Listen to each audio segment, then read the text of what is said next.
Hey everybody, how's it going? This is Cheech from the Cheech and Manny Show, and today we have a great show. We're going to be talking about the Tao of music, which is basically the history of how people listened to music through the years and using water as a metaphor. So I'm going to introduce you to my co-host, Mr. Manny. How are you, Manny? Hey, Cheech, it's good, man. Life is good. How are you? I'm good, doing good. Rough day at the temple as always, but a lot of fun. Today was a fun day as you saw an experiment, you know. You saw a wild man in action. So Full rampage. rampage. I mean, was it id and his ego and his super ego fighting each other over that? We won't get into detail, but Eye fighting. yeah. But it's not bad, you know. How about you? Everything's good. Enjoying your vacay from Man, school. life is good, man. Taking it nice and easy. You know who's living it up, man? Mr. Joe Silkman. He's sending me some nice pictures from Alaska. Have a great time, Joe and Mr. Silkman. They're really Oh, that's amazing. I mean, he's definitely enjoying retirement. yeah, and he showed me some really beautiful pictures and stuff. And I Shout out was to Joe. wondering when I always thought about Alaska, I always thought about people go to Glacier Park. I don't even know, like, that's like where the icebergs are and stuff. But I asked him if he was gonna go. I didn't hear back from him. But anyway, so we'll jump into the Tao of music. So think of a music scene like water. How few drops of water can turn into a puddle, and then a pond, then a large pool, then the ocean. This is a metaphor based on how people have listened to music and performers or heard music in certain time periods going through history. Hmm. It's just my theory on that. I don't think anyone's ever really come up with a theory like that using water in the Tao as a metaphor for how people listen to music. Hmm. Starts with a drop in we said King David era, Hmm. and then it leads up to where we are now, an ocean of music, Hmm. So I think we're gonna dive right into Gregorian chant Hmm. because we left off at King David, Hmm. and I think we that was a couple weeks back, and we said King David is probably the guy who invented the genre of music, Hmm. because he had different psalms, but his now King David's music became Gregorian chant. The monks eventually would sing the psalms that King David wrote, correct? Hmm. Okay. So now we went from I don't know what year was King David, like way before We're Christ. talking about maybe like 800 years before Christ. Okay. So we're gonna jump like 800 years to about probably 8th century Gregorian chant came about. So 7th it's like century. it's like yeah, so yeah, like ninth century, so like 800 years. So a Yeah, thousand years later, like literally yeah. about a And thousand. music evolved, but it was mainly vocals, percussion, Hmm. uh, the lyre. During Jesus's time, there was a lot of flutes, percussion, and stuff like that. So it wasn't a thing though. Music wasn't like a thing that people like would listen to like we listen to now. Hmm. It was just more. I don't even know. I think they just did it and just played and Well, I think if I remember correctly from like those studies, and again, what's really interesting is that the way people listen to music now, that wasn't a thing back then. no. If you were a Hebrew, you would sing the Psalms. Yeah. And it would just be like you've seen it, like Jesus sings with his apostles. Yeah. Yeah. Like it's in the Gospels, for example. What did the singing must have sounded like? It must have sounded what how the songs were sung. Right. Right. So, for example, they would do like, "How blessed is the Lord," and like kind of like call and Yeah. response, but no Right. Right. music. Now, if there Yeah. was any music, the instrument's very simple, mostly in religious practices. So, like ceremonies, rituals. outside of the biblical religion. And that's it. And then also dancing and festivals. So Yeah, weddings, they would have some sort of music, it it did would have be, music. Yeah, and it would be more like, trying to get Flute, the pe bodies flutes, moving. Yeah, flutes and percussion. but it Yeah, wasn't something where like, yeah, I'm gonna put this on today, like, Spirit of the Radio or something like. but somebody had to write that music, which is interesting. Well, what's interesting is that's another mystery of terms of like musical notation, because what I think happened was just looking at the overall, there was kind of no really musical notation. There were Right. choir masters. And Yeah. so essentially, like if you were to hire, let's say, a wedding, right? And again, this would depend because weddings also are very interesting because that could be told other, the history of like matrimony. It's a whole fascinating thing. Yeah. Yeah. But I'll keep it in the Jewish religion. The Jewish wedding, they would have, if they had money, they would hire some people who play some instruments. Right. And sometimes it was really okay, it was two ways. It was either very, very improvised, where Yeah. you just it's kind of like sort of like Indian music, where you Right. just get Right. the elements, these people have played these instruments, sure. Or you would hire a professional who have trained with a master Yeah. and Yeah. like band leader. Right. Right. But musical notation, I don't think it was a thing yet. No. No. That And if that it came right was, later. it's very isolated. The Yeah. Greeks were onto something. So in Greek philosophy, musical harmony notation by Pythagoras and his like were already starting to see these patterns and Yeah. recognizing them in their philosophy of a problem. It's very esoteric. Yeah. Not many of you had access to it. Right. And also, finally, there was very simple choir. They used the voice. I told you that in the Greek plays and a lot of also the Homerian Right. Right. Odyssey Odyssey. was sort of like sung in poetic form. And Right. meter was a thing. And Aristotle ends up writing his treatise on poetics and writing about poetry forms, Right. how these kind of work. But yeah, there was no songbook where you go to a store and you see the note. No. No. No, That happened no. many years later. And You again, this is the Cheech and Manny show, so all you F historians can F off and like you guys can do your own channel if you guys disagree with us. But the way I see it is I think Gregorian chant is one of the first times where now we're getting a tradition of notation. Like we're Yes. and you're gonna explain more of this, but yeah, 1,000 And years past. it's music for the masses in the church. People went later on when it got popular, people would go to church and they would hear a Gregorian chant, I believe, around Um, 11, 1200. so yes and no, which is kind of interesting. Like yes and no, Yeah. because uh Gregorian chant, and you're gonna be talking about more in little detail about it, was so what ended up happening was that it became sort of part of the liturgy, but it had a huge history before we even got there. Yeah. Yeah. So, but it wasn't really something that most people got access to. Okay. So, but yeah, you'll jump right in and Right. I'm you'll. gonna these are actual notes from when I went to Hunter College Oh, that's cool. in 1990. No, I'm sorry, 2000 and 2000, and I took a class on Gregorian chant. It was crazy, and I realized how much I need to learn about music because I I didn't know nothing. Um, so I'm gonna talk about the orders, and you're gonna have to help me with pronunciation because I'm an Yeah. idiot. So the Benedictines, um, they um they sang the prayers for like Saint Benedict, and it was for scheduled prayers. So if they had a scheduled prayer in a mass, that's what the Benedictines did. Right. I always say this wrong. Cistercians. I think those are the Sis- Carthusians, Yes, but I had to take a guess. Carthusians. Now Or they Cartesians. Is it Carthusians yeah or Cartesians? Ians, Cartesians. Um, they did regular chants.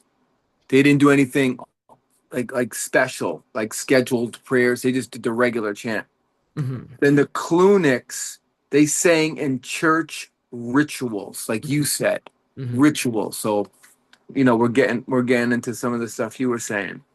So some of the actual orders, the monks of Salamis Abbey, they were from France.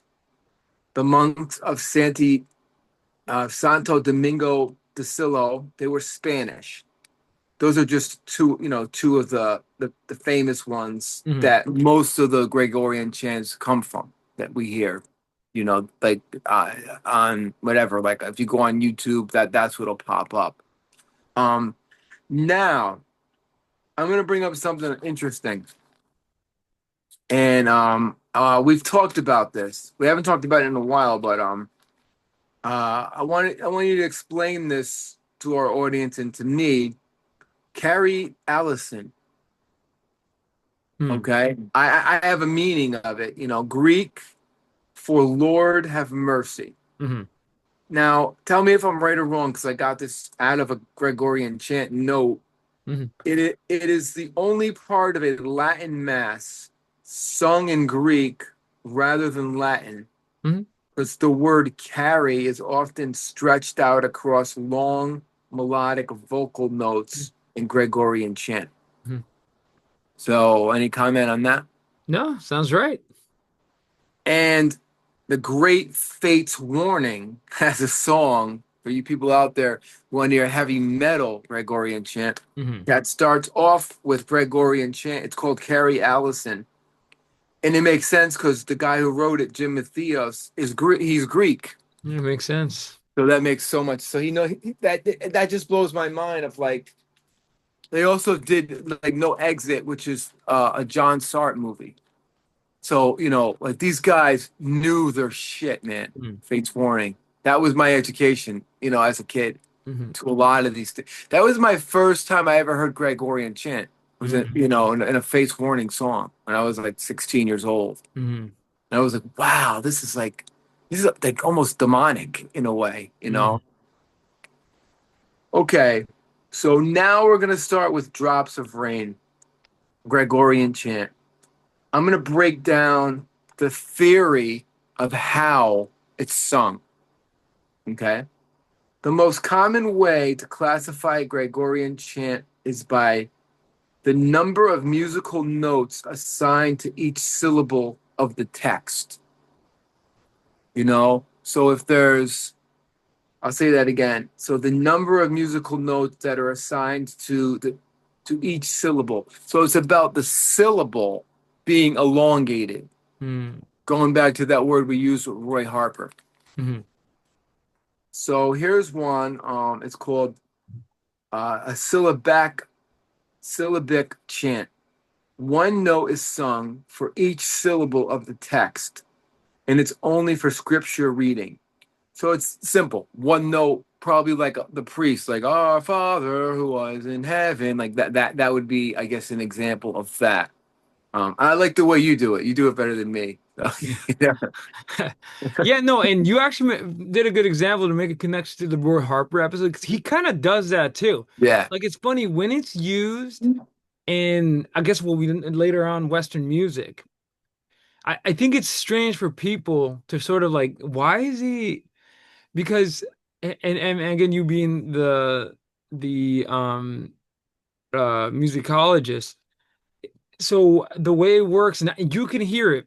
It's probably it gives it like a spooky tone, especially when it's all men or women. Oh yeah, yeah, But yeah, back in those days, it was women that used to sing. I'm sorry, men who used to sing this in the abbeys, in the yeah, monasteries, and so it would be like you said, the syllables are key because many of this, with the exception of Kyrie eleison, which is Greek, yeah, um, a lot of them were sung in Latin. yeah, And Latin is like I feel like there's a lot of the syllables are it's like Spanish. It's like yeah, yeah, a lot of like long words and stuff. But the way it would work, it would be like like low, and you can just hear it. You could take And one note and just sing the two syllables. right, Shift that syllable up or down. You right, know. right. And again, like Roy Harper uses it in like Stormcock, right? So where, Oh yeah, he just holds down to like a long syllable and just keeps going. yeah. So It's Gregorian chant has amazing, something similar. amazing how it kind of that technique got into mainstream music. Elongation. Yeah, but I will admit that in terms of singing, though, it's kind of challenging to many listeners Yeah, because with Gregorian chant, you have to admit this. It's boring if you're not paying attention to it. right.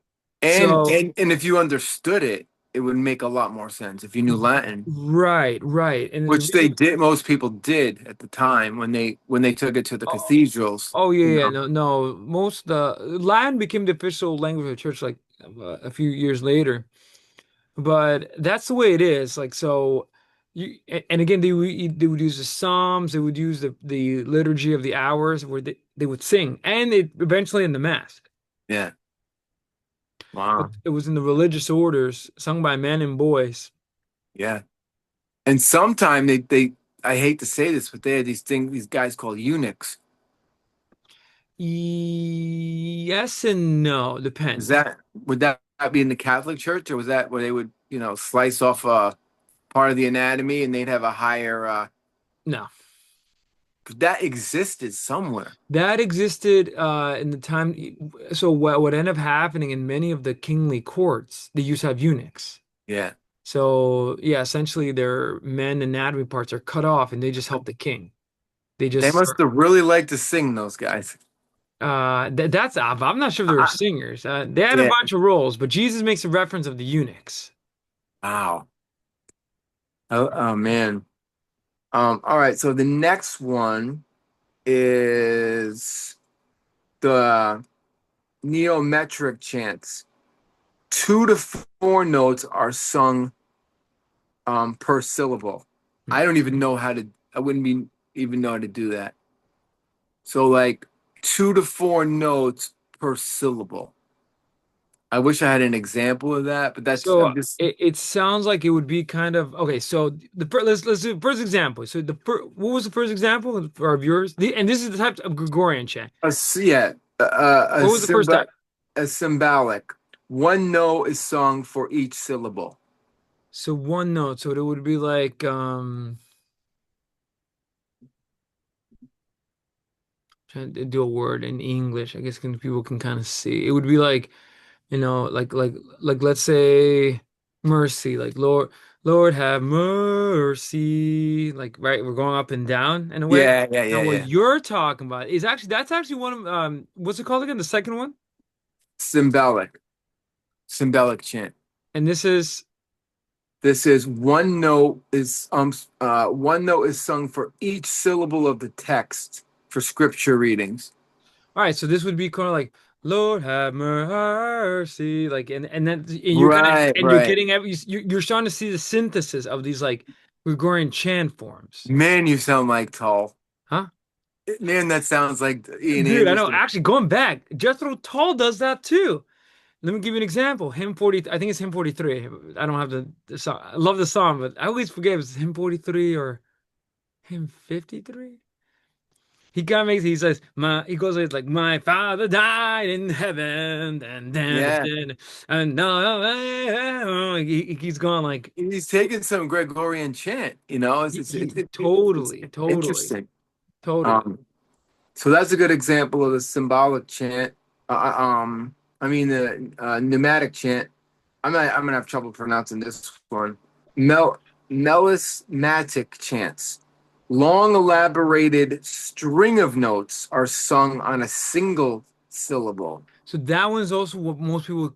So that would be the Roy Harper way, where it would be Yeah. like Lord have mer, like it would be like Lord have mercy, tell me no, like it would just. Right. I'm just using the final syllable as an example. Right, right, right, That's. right. But yeah, you're getting a good sense of like the combination of these Gregorian Yeah. chants. So these are the three common techniques. If you're out there and you want to be a Gregorian chanter, this is what you got to master. And Right. these guys, these monks did that. Uh, there's more. Oh, I'm sorry. There's more. My bad. Um, anti Antiphonal chants. Two halves of the choir alternate singing back and forth. It's a call and response, basically. Hmm. Mainly psalms during prayer. So it would be, Our Father who are in heaven, Mhm.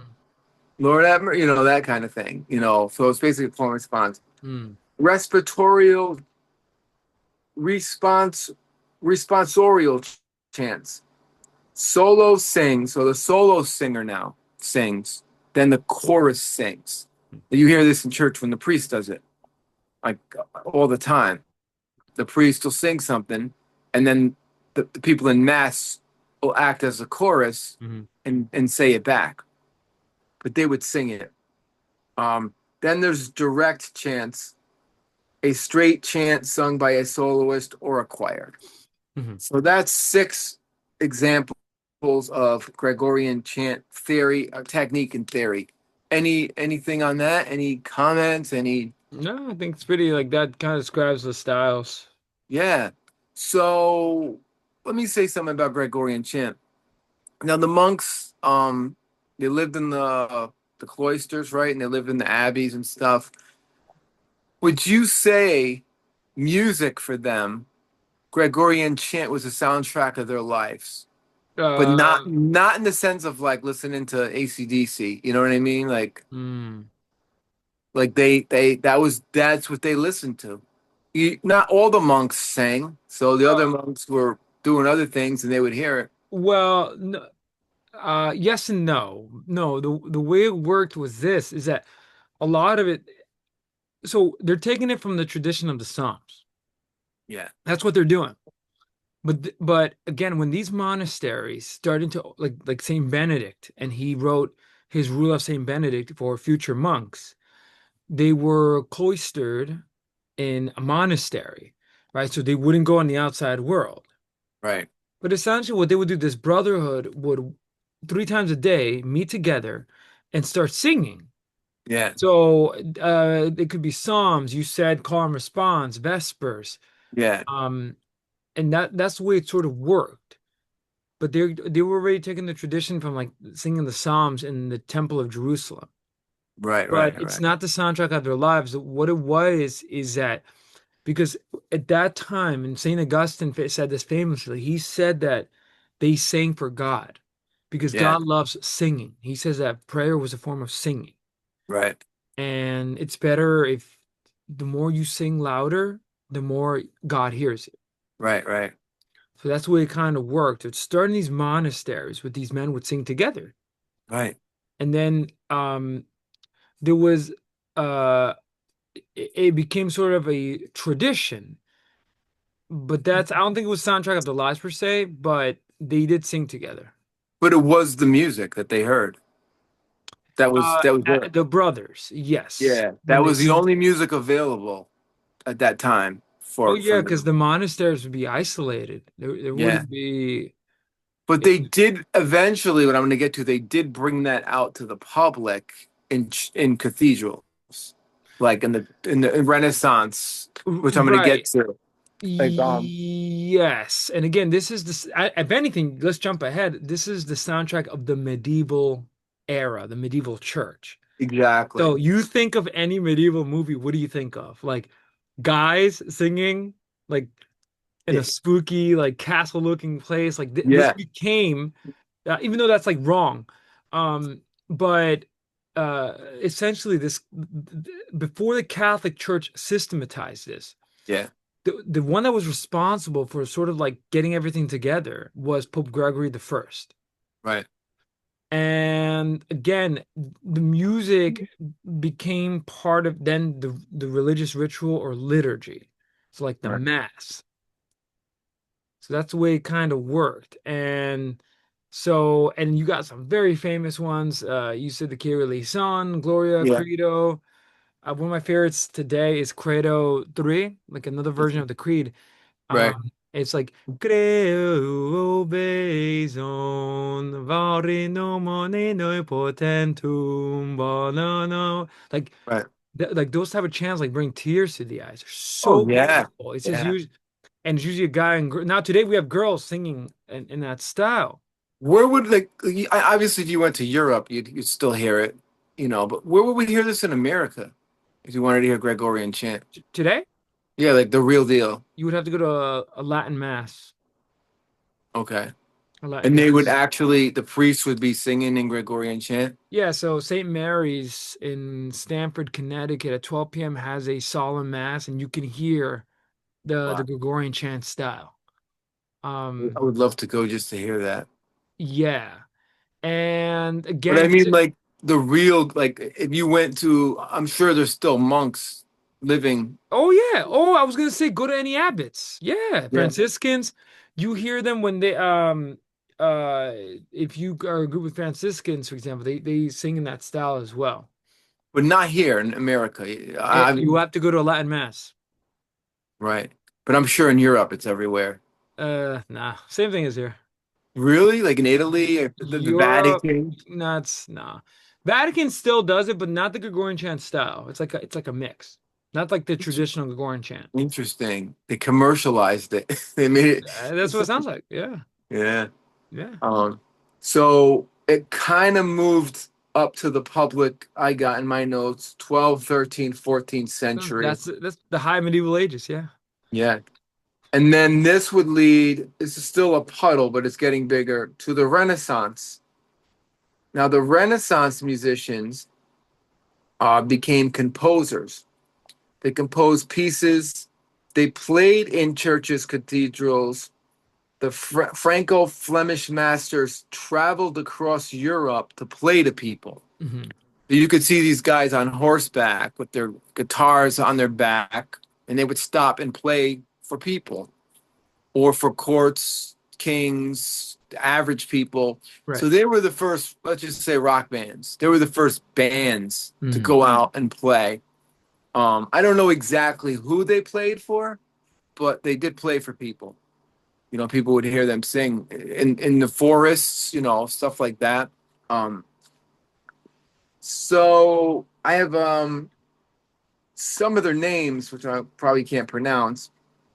Um, I'm not even going to try this guy's name. Orlando De Lucius, Johannes Achenstein, um, and this other guy, Jaconistas Perez. They're famous Renaissance singers. And some of the songs they wrote, the most beautiful song I think ever written in the world, yes, even more than Stairway to Heaven, because it brings tears to my eyes, Ave Maria. Hmm. Ave Maria was written during this time. Um, do you know this one, El Grillo the Cricket? No.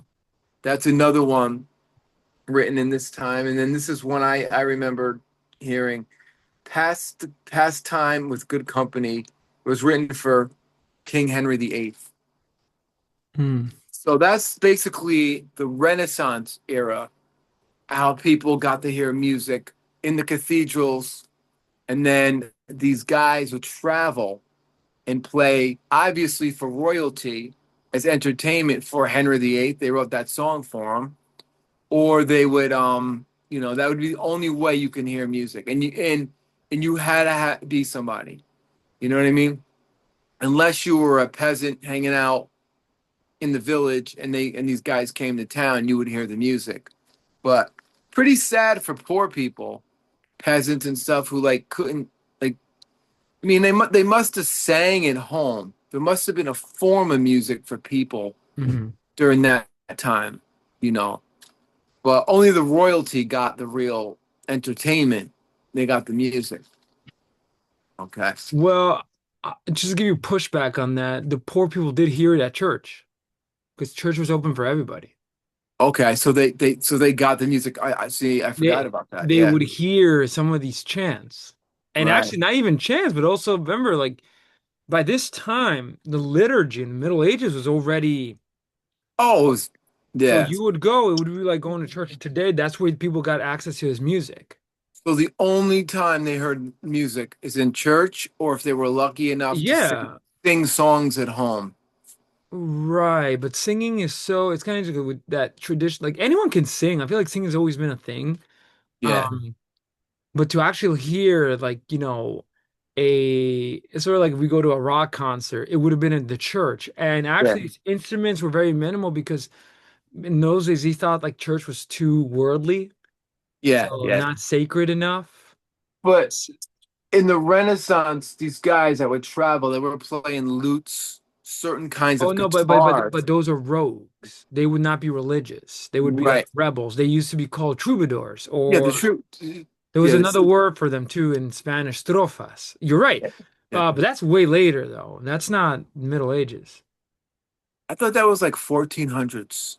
I would have to check. That sounds like the Renaissance time. That's not, now you're getting to the beginnings of popular music. Yeah, no, yeah, that's where I'm at. I'm talking about Oh, so Renaissance. you jumped 100 years. Yeah, because All right. I went from Gregorian chant, you know, into the 11th and 12th century. But you didn't, you got to talk about the invention of the guitar, what's going on there. And Well, that, you know and you know, it's that's funny. hard to They're not find. even singing chants anymore. At this time, they become wondering, where they would sing on the, and I think you saw this in a lot of, they call them gypsies today, but this is Yeah, where what's interesting is that from Spanish back in that day, a lot of interesting string. That's what you're talking about. yeah, But in those times, yeah, like the poor people, there was no really like kings and queens didn't really have like they would have performances, but they didn't really have nothing as like okay, I'm gonna pay $5, you sing me a concert, whatever. yeah, yeah, yeah, Right? They didn't have that yet. yeah, And if there was, it was always joined by dance and like simple. yeah, I mean, yeah, I'm gonna call it tribal rhythms, but it wasn't really. So poor people and everybody experienced the Gregorian chants in church. So the yeah. Catholic Church brought the music out for the masses.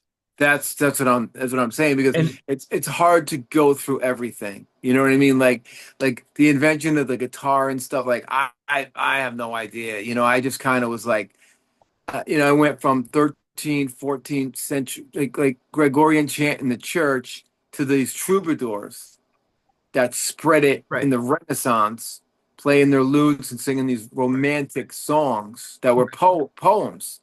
You know, and right, this is who these guys are that I named. You know, and these famous songs were written during that time. You know, Ave Maria, El Grillo the Cricket, Pass the Time with Good Company for right, King Henry VIII. right. You know, No, no, you have a good point. You have this the traveling story artist, and it was like 12th, 13th centuries, but this yeah, time it's no more Gregorian chants. Like this is now something completely different, yeah, yeah. where they could I have mean, been I'm inspired. sure I missed a few things, but it's so the music is so hard. It's so hard to cover. Okay, so the way I would, and by the way, the French I think invented that too, by the way. Um, the way I would see is Gregorian chant is like the prog rock, Yeah, where it's hard, right? But it's beautiful and stunning when it's done right. yeah, The troubadours would be like the singer-songwriter movement, where exactly. they started fancying, fantastical tales. Yeah, Um, beautiful because they would literally it's in the name troubadour. So a lot of the singer-songwriters today in like 60s, 70s, 80s, when they had an album titled Troubadour, that's what they referred to. yeah, And makes they were sense. poets as well, by the way, not only musicians, they were poets. Oh, tons of poets. Yeah. So that's the one. And this is, they talked about love, chivalry, politics. Um, Chaucer would be, that would be famous. He mentions these. And but then they there's no were, music oh, with him. there was the lute, Yeah, the lute. Yeah. which would be, but yeah, you're getting, but that is different from the Gregorian chant. Yeah, no, Gregorian chant would be the prehistoric era of music leading up to the church that the people could hear it and the common people could hear it in the church, leading up to the Renaissance, to the Right. Well, troubadours uh, that had the lutes. Right. and things like that. Well, let me ask you, the musicologist. Yeah, So, okay, I view Gregorian. Now, we said the Psalms as genres. yeah, David, I view Gregorian chant as like the bedrock of Western music. And let me tell you what, let me see what you think about this. Because first, it laid the foundation for like musical notation. yeah, And you know this, modality and harmony. Dude, yeah. there was nothing like it before this. No, I don't no. know if you would agree. What do you think about that? I agree. I agree. Gregorian chant's the foundation of all modern music. You know, And what's but not weird, everybody would experience that. Only Catholics. That's the thing. but you know what's funny, dude? At that time, the Catholic Church was the church everyone went in Yeah, Europe. right.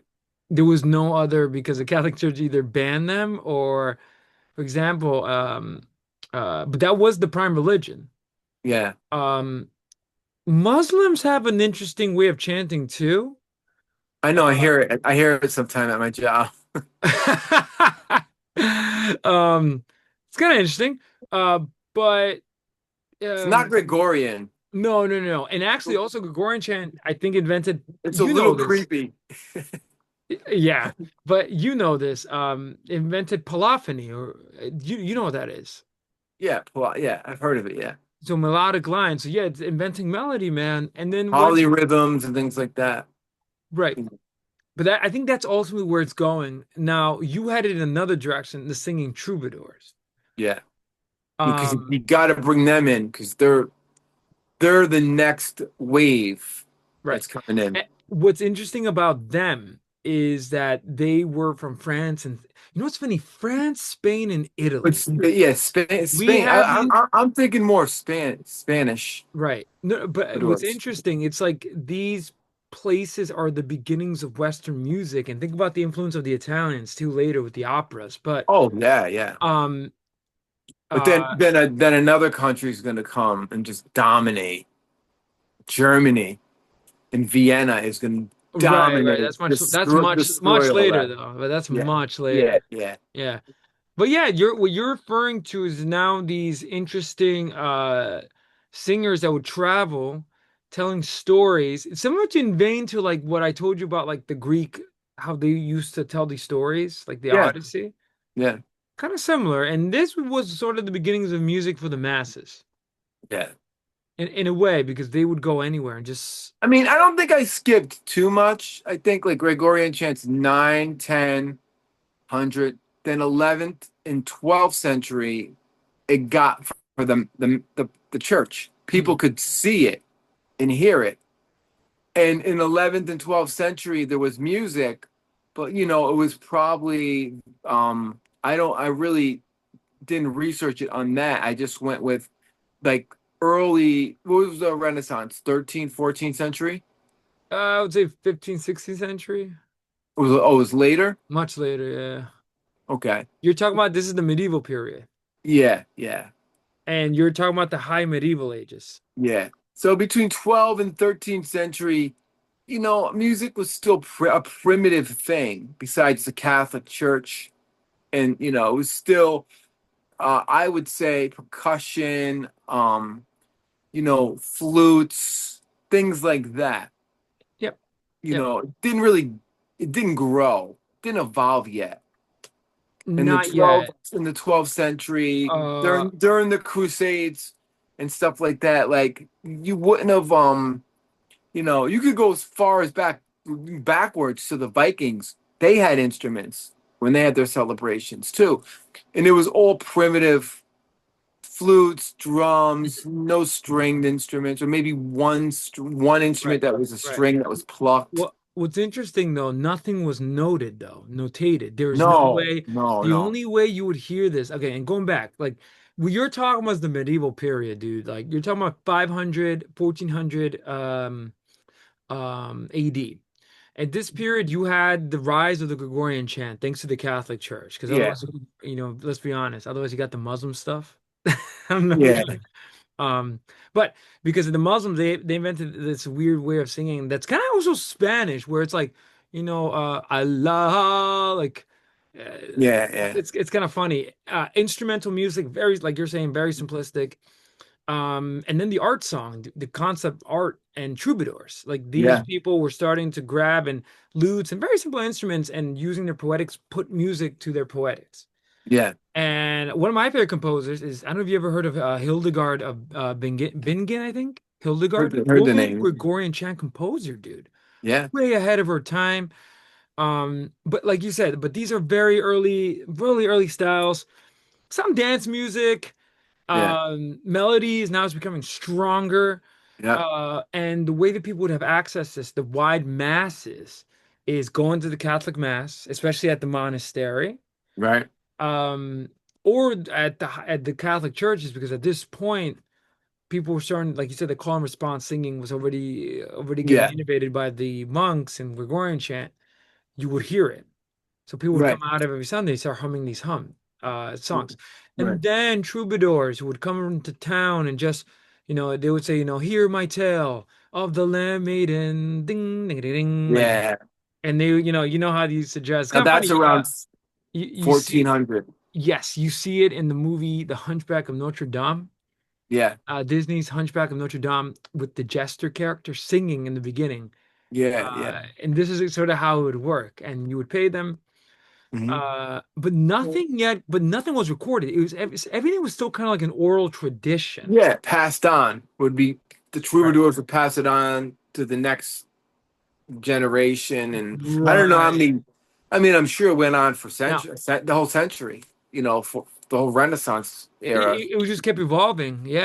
Yeah. And again, what you're saying, the Tao music and ocean, right now we got like so going to summarize, we had the beginnings of genre psalms, like actual Yeah. musical songbook, like Yeah. literally song prayers. Little drops we got right there. Little Right. And drops of water. right. And then this evolves into the Gregorian chant, the mighty, I Right. call it the progressive rock, maybe, like Now these are bigger drops of water. You bigger. And know. then finally, you got little drops, the beginnings of the singer-songwriters, Right. people who actually were starting to write their own stuff.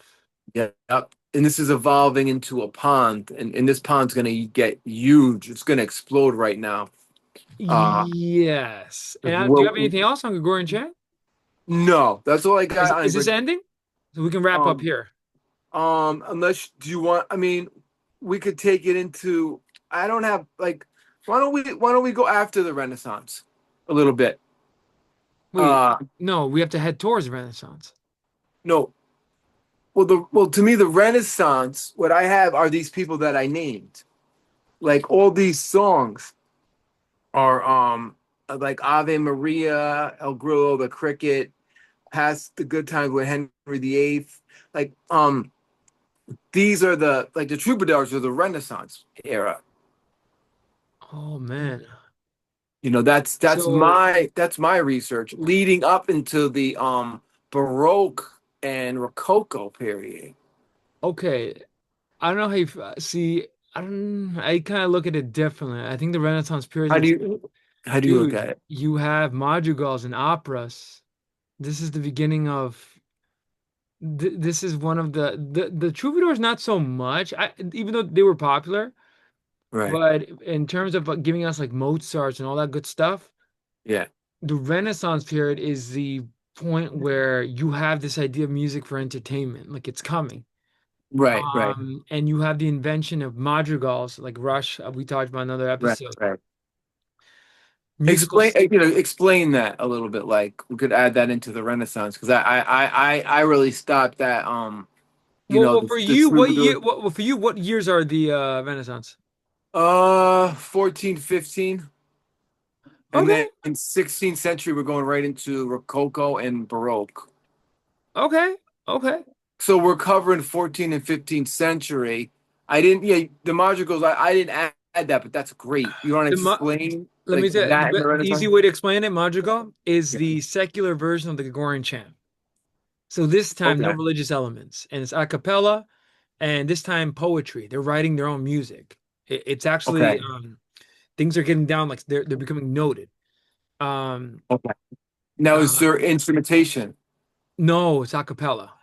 Okay, so it still counts as music. It Yes, still counts as music. yeah, Yeah, yeah. as you're singing. Yes. The invention of the opera is coming. So this has in the Renaissance period. This is coming to full swing.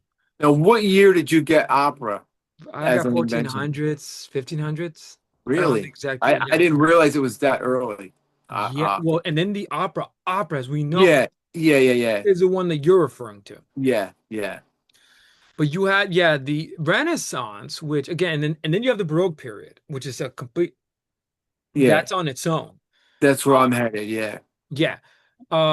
But that's Madrigal. It's a secular Gregorian chant essentially, but this time no religion because at this time there was a rejection of religion. The right, Enlightenment movement was beginning.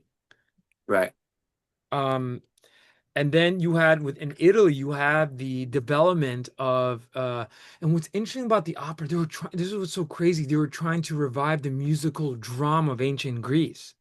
That's essentially Right. what it was, which is so beautiful. Yeah. Um, and uh and again, this time they're combining so many elements: Gregorian chant, Hmm. troubadours, madrigals, Right. music, instrument. I mean, this episode's not about Now, instruments. is this Renaissance or like Baroque This is Rococo? 16th century. This is Renaissance. Now, technically, this could be the end of the Renaissance and Yes, I early would say so. Baroque. I Early would say Baroque. so.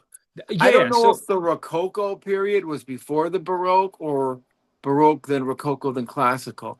well, what's interesting is no, I think Rococo's way after, dude. That's not even that's After the yeah, Baroque. that's like high European culture. But in terms of Western music, and again, we're loading. There's a transitional period, right? Yeah. So I would call like this period as sort of like the Chuck Berry, the Elvis, where you have a transitional period before you go full explosion Yeah. with, I would say like, To like the British invasion, which is about which to is the happen. Baroque period, starting in like Yeah. you said, that's a good year, 1580, but Yeah. you cannot forget like you're seeing, and also Shakespeare at 1500s was writing his around this time period was writing his works as well in England. So this has a profound influence on poetics later on. Right. So And Shakespeare is around this time as well. about yeah, yep, They're out, but 1500. yep. And then I Yeah. guess do you want to keep going? Because I think I oh, is this a separate episode? No, we could keep going because I don't want to spend like a lot of time on one specific. I want to just kind of just snapshot it. You know what I mean? And then Sure. when we get to the big things like 1900s, well, we could snapshot it because that's when music gets more interesting. Because music, let's face it, music was interesting during this time, but people did not have. They only had a couple ways to listen. You know what I mean? They didn't have a lot of ways to listen to music in the Right. early period. So we could end right now like with the Baroque. Anything before we go on? I mean, with the Renaissance before we go into the Baroque period. Like what anything you want to add to Renaissance? No, no, unless you do. The No, I didn't. I mean, my Renaissance thing. I'm glad you brought up the marriages. Madrigal. Remember the Rush Yeah, song? They yeah, kind yeah, of did a yeah, yeah. I'm glad you brought that up because that's important. In early opera, I was focusing on the troubadours. Um, so now, like you said, like that's the Chuck Berry and stuff. That's a good way to kind of look at this. Now I'm gonna dive into Baroque. Now, now now wait a minute. Do you want to keep it at 45-minute mark? Because we can oh, we could go just a little bit okay. if you want Okay. to, because Okay. I'm not gonna spend a lot of time on like All right. This is sort of like the background, right? Like it's sort yeah. of like the Yeah, um because it's boring. Like they didn't listen to like people did not have a way to play Bach when Bach was around. You know what I mean? They didn't have a radio. They didn't have a yeah, record it player. was all led by musical notation, which is going to be really important. Right. And I'm gonna get into. I just need to know the Rococo period was in between the Baroque and the Classical because I'm. It's been a while. Something like that. I think it's 1800, 18th century. I think it's after. Rococo, no, no, it's The definitely 1700s. it's before that. I think. 18th century, 1700s. Yeah, yeah. Um, Well, I do know with the Baroque period, I think all we have to mention is Bach.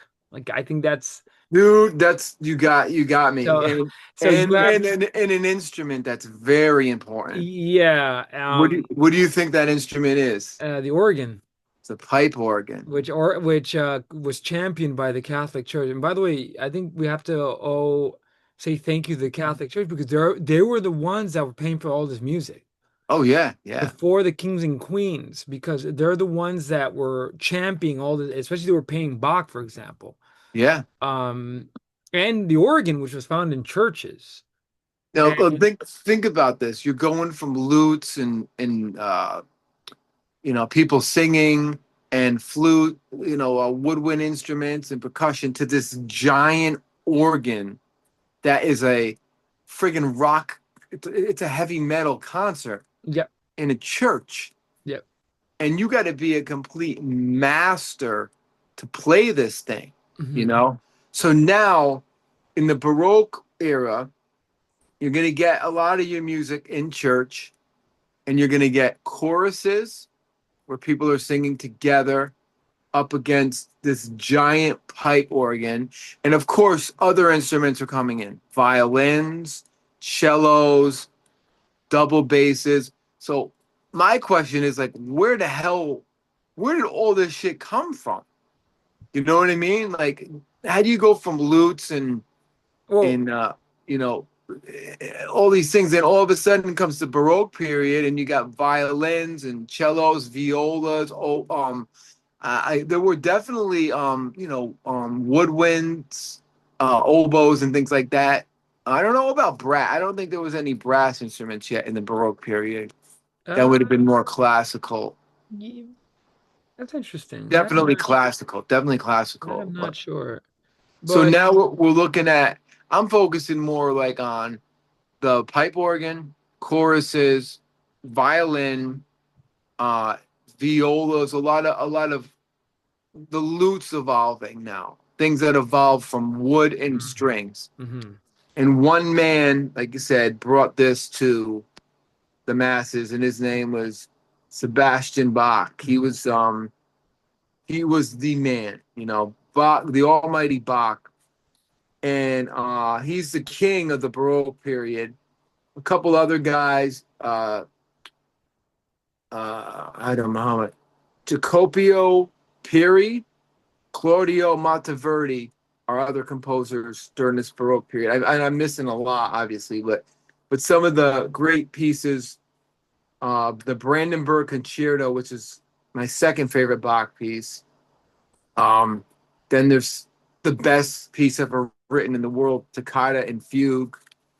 And then there's many other pieces that Bach wrote, oratorios in the church, Christmas pieces, things like that.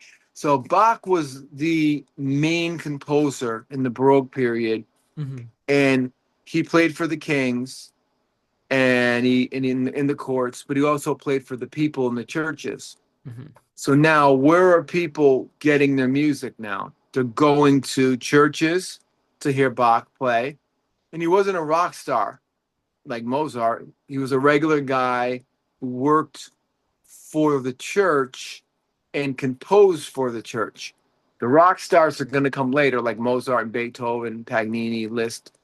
Um, so Bach was a simple man with a lot of kids and a big family, and he just wrote for the church. And he wrote so many beautiful pieces, God, minuets and gavottes, all these styles of music that are so popular today, that we owe a lot to Bach. Without Bach, Bach is basically, I almost would say he's like the Beatles that led up to the Zeppelins and the Rolling Stones with the Mozart and Beethoven Hmm. and that kind of thing. So Baroque is all about Monteverdi and Bach. Check out Monteverdi; he's interesting. But mainly, when I think Baroque, I think Bach. And the pipe organ is really, that's the game changer right there. You know. So now we're getting the droplets that are getting bigger, and it's basically how are we listening to music, church, or going to the king. You had to add money. Yeah, you have to have a lot of money. But the common people, they could definitely go and they could see Bach play. And it wasn't even like perform. Bach was just he was a guy writing music. Nobody he didn't become famous. Beethoven, from what I read, made Bach famous. Mm. Bach was not really a big deal at that time. He was just a guy writing music. None of these guys were. They were just composers because it was so new. They innovated this shit. Um, so then, just to move on, now things are going to get heavy. We're going to get into the classical period. And like I said, I'm not going to spend a lot of time on it. Now things change. Things start to change. Uh, Germany's taken over, because Bach started it.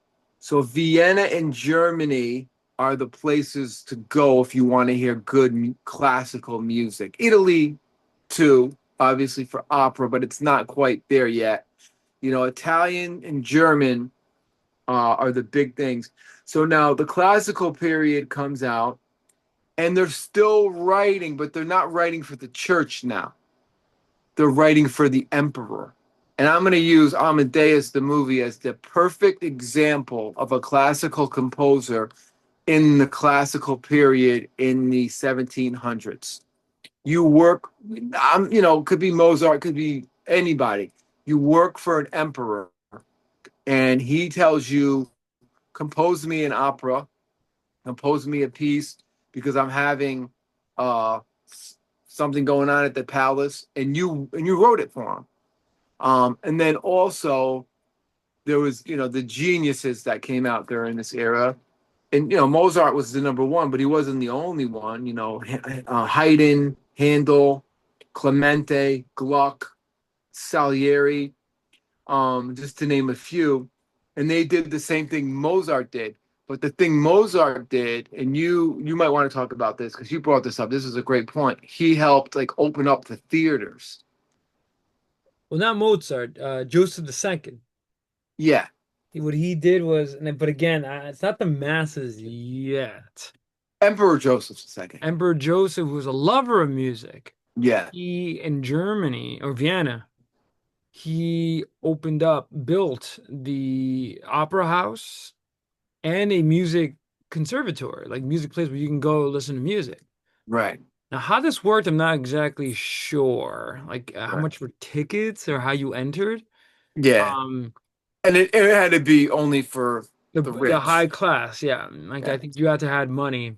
yeah, And so, but yeah, you're right. Mozart started playing for the courts. He got hired by Joseph II in Vienna. Leaves, what's the place he was? Salzburg. yeah. Leaves his father behind to go and Well, one thing to know about Mozart, he toured as a kid, as a Mhm. prodigy. Yep. So he went all over Europe. Leopold, his father, took him, Hmm. and he was first rock star. He was known as this freaky little kid Hmm. who was playing every instrument and was a master. Wrote his first symphony at 5. Just to analyze that psychologically, right? Like, Hmm. is that possible? How's it possible for a 5-year-old to write a symphony?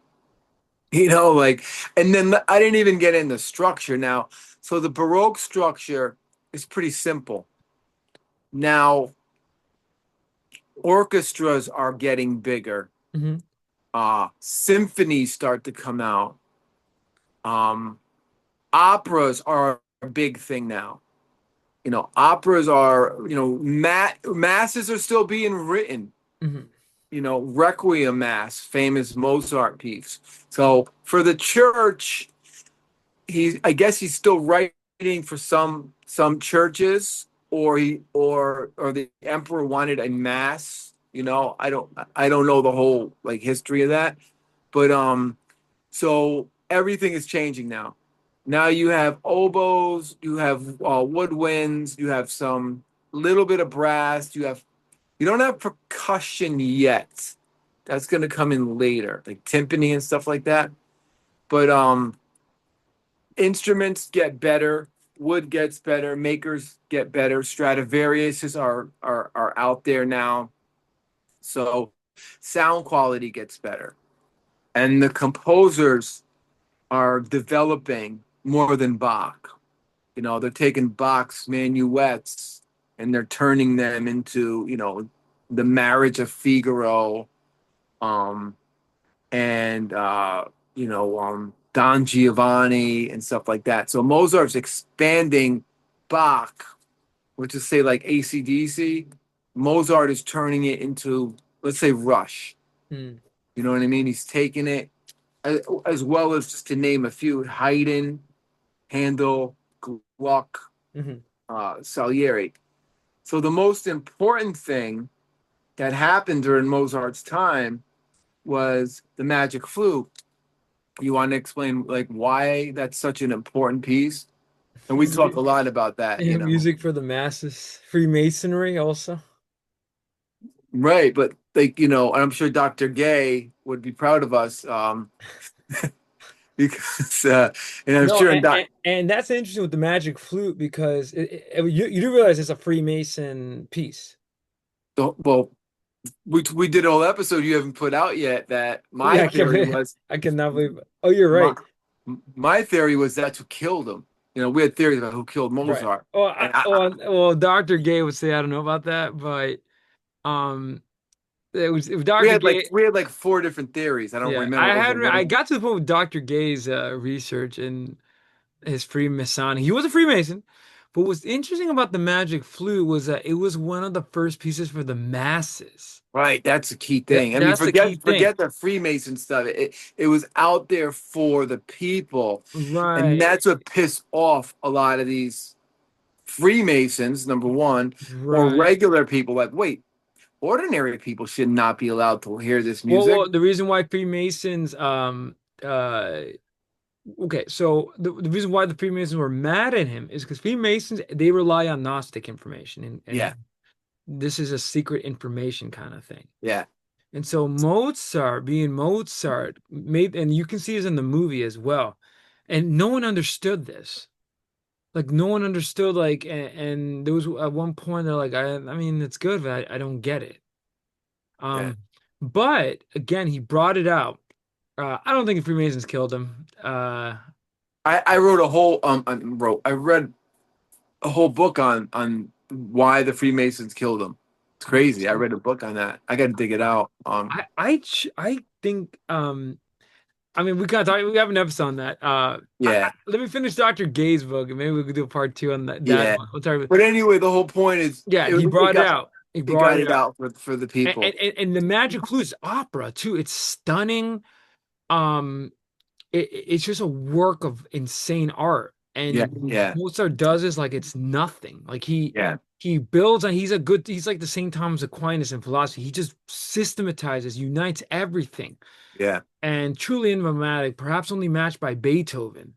Because Well, I mean I'm headed there. Beethoven's Yeah, like the heavy metal, like dark. He brings like an yeah. intensity to all this. It's just amazing how this is developing. But I mean, the music is everything. It's important. But the point of it is, how did the people get to it? So now let's take a step back. They want to see Mozart. Okay, he had the magic flute. The masses would go and get to see that. I don't know how many times it was performed, but maybe not a lot. Okay.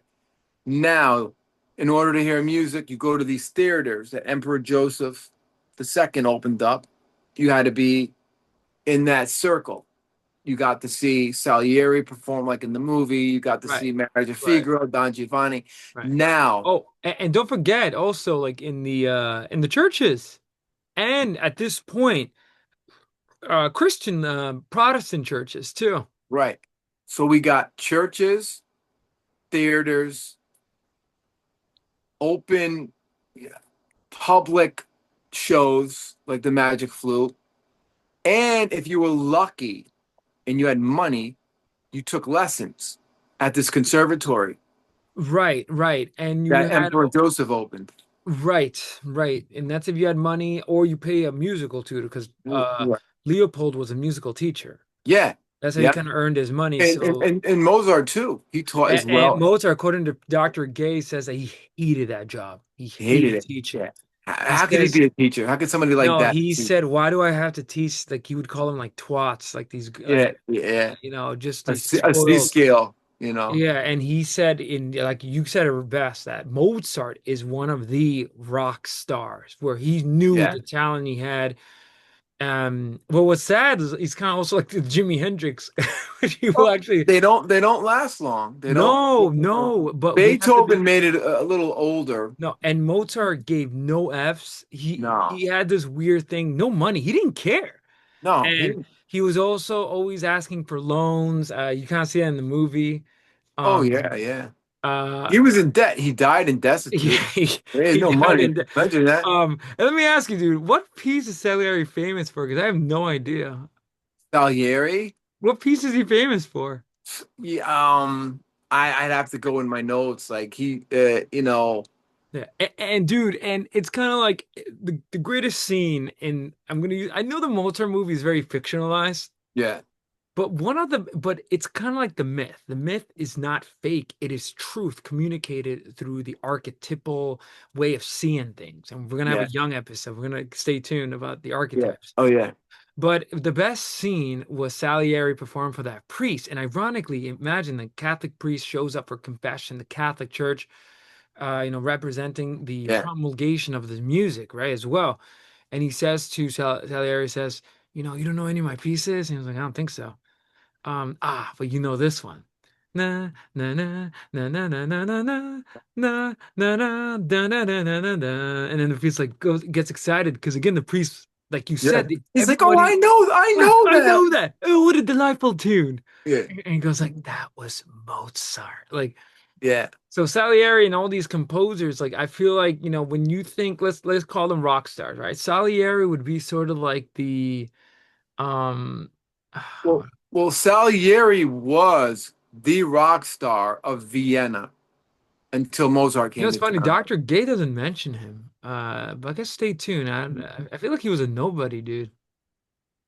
See, when I took my class on Dude, Mozart, you know who was more famous? You mentioned him. Haydn. And dude, Mozart was obsessed with Haydn. Friends, this is like Yeah, Mozart no, no, no. never. I take it back. Salieri was a rock star to Emperor Joseph. It's funny. Dr. Gay doesn't mention him. Because when I took my class, we did a whole like week long on Salieri. But yeah, I had a I feel like that was your professor trying to maybe he has like a Salieri brainwashing thing. He wants to take it away from I Mozart. mean it's debatable. It's debatable. Like you know, because like I had a great teacher, Dr. Rayburn. This Okay. guy, God rest his soul. The guy was the greatest musician I've ever seen in person. The guy would go to a piano, and I would say, why don't you play like some Beethoven? Fucking just jam that shit out like me playing, Steve Harris on the bass. Can you play some, some Liszt, some Mahler? Like it's nothing. This guy was insane. So when we studied Mozart, I was all about the whole Salieri thing. And he said, yeah, no, there's some truth to that. Salieri was known, but Mozart kind of took his, you know, Right. And but Salieri sounds oh, Italian, so I'm assuming sad note here. Bonnie Tyler, um, famous singer passed away. I can't think of the name of her song. oh, rest in peace. Is it new news? Yeah, it just popped up. What's the name of her song? Total Eclipse of the Heart. Early Eclipse of the Heart. Rest in peace. Wow, that was a great song. No, but what was I gonna say? Um, brain fart. So it's like Salieri was known, but there's a play. Amadeus is written. The movie is based off a play. Now, the guy who wrote that play could have made Salieri more important than what he is in history. way before the movie came out. But Like you know what's funny? I read somewhere that Salieri was actually forgotten, dude. oh, And he's totally forgotten. the only reason, this is funny, the only reason why he gets brought up is because of the movie. And actually, get this, there have been people who actually are hating on Mozart, and they're trying to say that, yeah, Mozart was not really big of a deal. Salieri, I kind of get pushback on that because I feel like Salieri was a nobody, even though he was good. He was from Italy, he's Italian. And by the way, Yeah. there was also, you know how we have the West Coast, East Coast rivalry in hip hop? Yeah. There was the Italian Germany rivalry. Like, Hmm. so obviously, And Mozart fought for that. And he's like, it's got to yes. be in German. I get this. The libretto's got to be in German. And Salieri would be like, please, Emperor, this is a joke. A German opera. But he took that shit to the next level. Right. And that was, remind me, with Magic Flute, right? Correct? Yeah, yeah, Right. So, and I think it's interesting, it's just ironic how that movie brought his name awareness again. But yeah. going back to my question to you, hum me a tune from Salieri, 'cause I have no idea. I couldn't. I have to go in my notes. I have tapes of him. You could go on YouTube and there's Salieri. He did exist. He wrote pieces. Haydn was like a bigger influence on Yeah, Mozart. I'm trying to remember Haydn's influence. He developed the what does Dr. Gay say? I forgot what Dr. Gay A, says. a certain form, A maybe a certain certain, form, and yeah, Mozart got that form and he and just perfected it. perfected it. But he was obsessed with Haydn, so Yeah. you're noticing these influences on. Haydn had him by maybe 30 years, 40 years, ahead of him. Right. And Mozart. also one difference also with Salieri is that he was a master of the opera. So He, that's he another was. thing because even though Yeah, yeah, Mozart was talented, but dude, he surpassed that. Like he yeah. mastered genres, which Yeah. is nuts when you think about it. Mozart's like a prog rocker. He's Yeah. a regular, like a classic Yeah, rocker, a punk rocker. Salieri would be like the blues musician, where they kind of get Yeah, like stuck in a genre, but they yeah. don't push the boundaries and um But let me tell you, anybody who says Mozart is not a genius oh, is a complete asshole. An they're idiot. They're dude, ignorant. they're ready, they're assholes, idiots, dunces, because dude, I feel as though that Mozart was the birth. I know this is weird, but or maybe controversial, but his music, dude, I remember, I'll give you an example.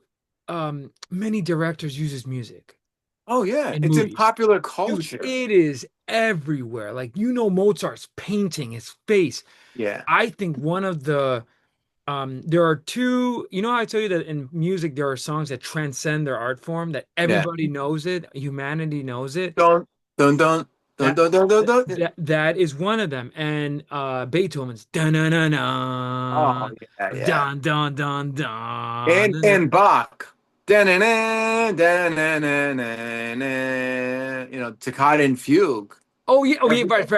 And that's every associated with like, Halloween, and that's associated with Halloween and Dracula, which is really funny. right. And that's So and, those are the big three. Though I right. mean obviously they have so many. And dude, I'll be honest with you, this is the peak. I know there's more after, but this represents a peak. Like I Oh don't yeah, yeah, I don't think it's like the peak of the mountain. And yeah. everything else is compared to that greatness. So in philosophy, Plato, Aristotle, and Socrates are peaks. Those are the Uh, three. If you think yes, about it, yes, if we're going to compare Bach, Mozart, and yes, Beethoven to Plato, yes. Aristotle, and Socrates, yeah, In rock music, you have, I mean, it would be controversial, but you would have. I'm going to um, say three. For me, go ahead. Zeppelin, Yep. Sabbath, and Deep Purple. No, I would say because they're not Well, this is universal. my personal thing. Wait, Deep Purple? You disagree with?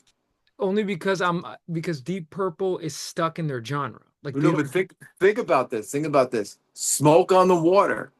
Oh no, but that's individual songs. I'm talking Yeah. more of like artists as a body of work, where Well, oh no, body of work. No, but like as far as what they did for no, the not genre. right. If you're talking about songs, then rock songs, individual songs, Yeah. everybody knows. Even if you're not even a fan of rock music or Yeah. music, yeah, Deep Purple, Smoke on the Water, and the rock genre Like is one of. I would compare Bach, Beethoven, and Mozart to those three. Everybody knows Led Zeppelin. Now, Stairway to Heaven. Okay, But I would say more like Zeppelin, Beatles, and the next one. I know it's kind of weird, but I would say Michael Jackson. Those three, like no yeah, matter who you are, like these three that we just mentioned, that they have a huge songbook. They push their genres to the limits. yeah, Like Michael Jackson, let's be honest, everyone listens to him. The Beatles, who hasn't listened to yeah, him? And then yeah. finally Led Zeppelin, who Right. dominated. Um, they have a body of work that stands the test of time to this day. Mhm. And again, if you want to stay close to rock music, remove Jackson. I would add in Elvis Presley, Yeah, where these three are such giants that, like Mozart, Beethoven, and Bach, dude, the yeah, classical and Baroque is defined by them, and in everything else, it's like you're matching greatness. yeah, The yeah. same thing with like the Beatles. Think about it. The 1960s. The Beatles set the precedent. They mastered all these forms that Mozart was doing. Like Paul McCartney was a master of the forms that Mozart was doing, Oh, yeah, but yeah. translated it to rock music. Right, John Lennon represented the troubadour who gave no F's about his songwriting. right, He right. wrote from the heart. Um, the Beatles, everybody wanted to be like the Beatles. Presley, Elvis, oh my goodness, he took everything King that of was rock and roll. Dude, he took everything that was country, hillbilly, blues, soul, gospel, and meshed it into this, put it in himself, right? So you would be like sort of like the Bach, where he got everything and communicated it, performance as well. Right, Led Zeppelin, 1970s. They took everything that was right, less Beatles, but more right, everything that's blues, hard rock, the right, rock and rollness of it. right. And every album, they dominated the 70s. And then I Mhm. feel like that was the peak. Everything Yeah, else was sort of like, all right, you have to match that greatness. You have yeah, to match Elvis. You have to match Zeppelin. You got to match the Beatles. right. All right. No, I agree. I agree. But for the layman, like the regular person, like we went back to the big three, Bach, Toccata and Fugue, Halloween, right? Mozart, then I forget the Right. name of the piece, If you and do individual songs, yeah, what do and people think of? Beethoven's Ninth, dun, dun, dun, Dude, dun. I Now, got you. Deep now Purple, Zepp, Smoke on the Water. Smoke on the Water, Rushes, Tom Sawyer. Well, no, no, no, forget Rush. Just I'm saying Led Zeppelin, Stairway to Heaven, which would be like Bach. Okay. Black Sabbath, Iron Man would be, I don't know, like Mozart, and then Deep Purple, Smoke on the Water would be like Beethoven. Like everybody would know those three songs. Everybody knows Tom Sawyer. Tom Sawyer. Let's say Rush is Haydn. I don't know. You know what I mean? No, no, but But but what I'm trying to tell you is that no, I mean, hum me quickly right now. Hum me a camel tune. No, I no, could. Rush has entered that. It's not only just three. Well, No, you're I could. Bow, bow, better now.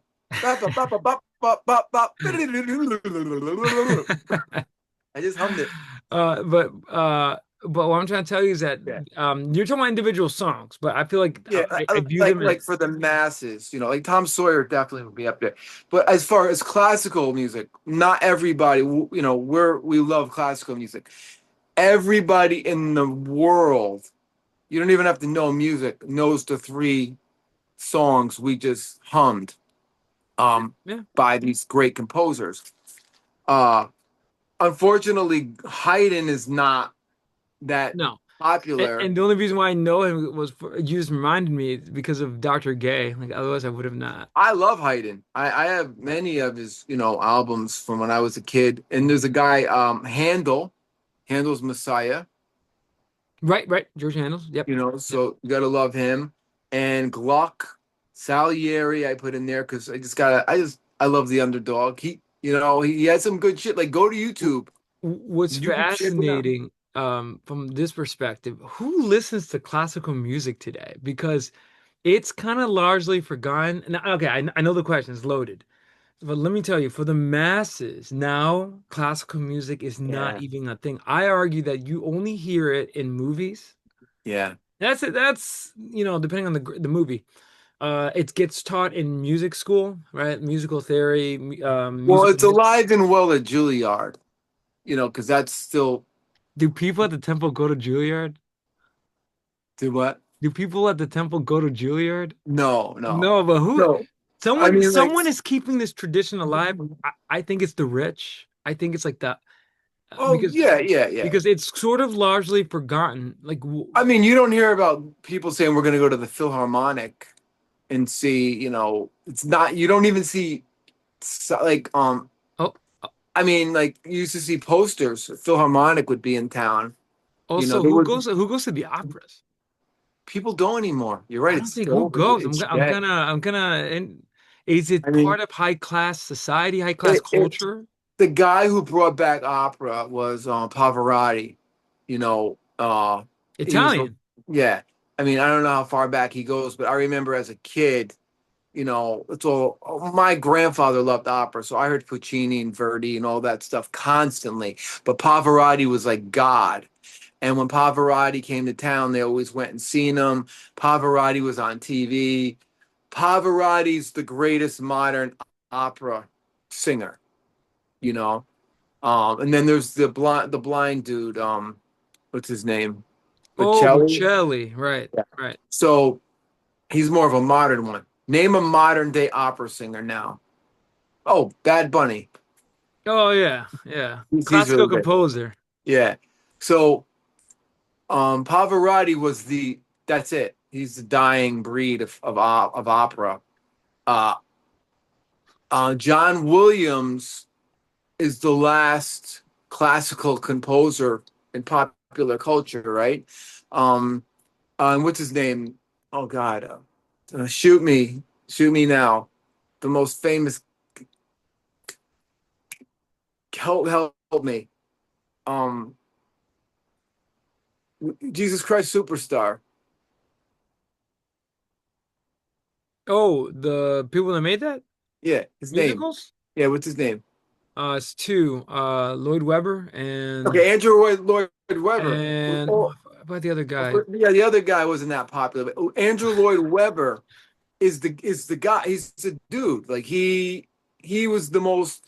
He was the last real classical guy that people talked about. John Williams too.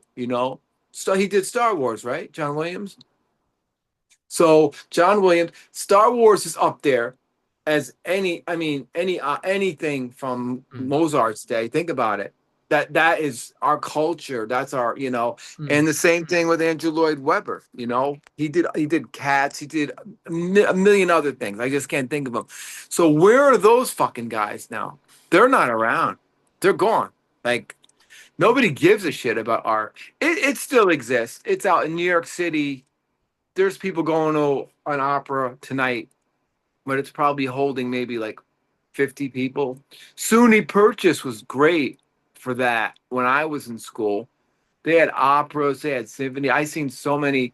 There was a Westchester symphony that used to play all the time, you know. And let me tell you, man, I used to want to hook up with one of those violinists so bad when I was in college. That was like my dream girl, a good looking violinist. I was like, that's the girl for me, or cellist. Because a woman playing a cello is a very sexy thing. Let me tell you, man, there's something really amazing about that. I don't know, So but funny because most of those women are attracted to play those instruments. Have you oh noticed? yeah, So what they're beautiful. yeah, but my point is that it's funny. This used to be the Western music. Yeah. Now it's completely like No, people. nobody like yeah, you and I are big classical music fans, Yeah, but most yeah, people don't. I feel like today they just use it as they think it's to study music yeah. or Background music, yeah, background music. But it's kind of interesting how now it's sort of weddings. right, The right. cliche. But and even the wedding is just like some It's the cliche bride walking, and they're playing the Bach prelude and C, kind of thing. Give me a break. You know what I mean? But it's like, thank God Bach wrote that. It's the most beautiful piece. I used to play, and I studied a lot of Bach on piano. I used to rock Bach on piano. Because Bach is easy to play on piano. It really is. Minuets, gavottes. On the bass, I studied every fucking thing. I studied every classical piece I could get my hands on. Beethoven, an episode.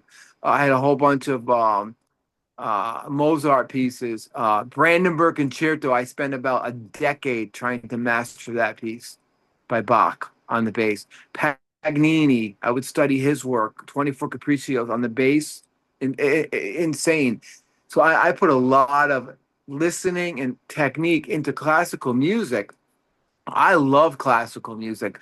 I think in order to be a great musician, you need to study classical music. It sounds like it's like in order to be a great philosopher, you got to study the original three. You got to study classical music, jazz, and of course, prog rock and the greats of rock. You got to study the master rock players. Um, that's what I did. And maybe study Now, R&B and reggae and Latin. I went nuts with everything. I bought books on every style, and I just fucked it up into my own style of a bass player. Like Jocko said. Jocko said, "I'm just uh, an amalgam of Igor Stravinsky and James Brown." You know what I mean? Like that. I love that kind of concept. I'm paraphrasing it, but like so where we're at now, the big three. We didn't even get to Beethoven, but he would come up next. So Beethoven, and we kind of already said, um, Beethoven took Mozart almost to the next level because he took Mozart's work and he made it bigger. And by the time Beethoven came out, it's a romantic period, late classical. Instruments are way better. You have timpanis, you have percussion, you have full-blown brass sections, you have double bass, the upright bass. Beethoven had eight of them, and you know, Symphony Number Five. There's eight double basses going on. So Beethoven made it fuller. He made Mozart stuff fuller and bigger with the mhm, sound. mhm. It's not. I'm not saying it's better, but he kind of made it made it a little bit more bigger would be the word. So now we get into the romantic era. Beethoven's the guy, but you got Chopin, you got Brahms, you got Tchaikovsky, you got Liszt, you got Strauss, you got Rachmaninoff, you got a lot more heavy hitters. Chopin. Okay. The romantic period is now specializing in people who mastered their instruments. Chopin, nobody played piano like him. Mhm. No one played piano like Rachmaninoff. Were they great composers? Yes, they were like the double-edged sword. They could compose, Mm. and they were masters of their instruments. Then you had Paganini. Was he a great composer? Yes, but he was more of a guy who took the violin to the next level. You wouldn't put up his compositions next to Beethoven or even Chopin, but he rocked. Franz Liszt was phenomenal, phenomenal composer and a phenomenal pianist. Mozart didn't show that. Mozart was a phenomenal pianist, but he was a conductor who wrote this shit. He was a composer. Beethoven was a composer. So in the 18th century, now you're getting guys that are rocking out on their instruments and composing. Mm. Did I forget anybody? Brahms, another amazing one. Rachmaninoff, these are like heavy duty players on their instruments and stuff. So that changes too. I mean, now we're getting into technique, stylistic changes. But the whole point of the show, this is still upon the water. Where are people going to listen to this? Doesn't change from the classical period. It doesn't change from Bach's time, the Baroque theaters, uh, bigger theaters. That's it, really. Churches, the kings are still around, you know, so there's not really much people are they're only going to see these. You're all going to see Beethoven perform live, and if you got money and you got a piano, sheet music is invented. So now you have sheet music.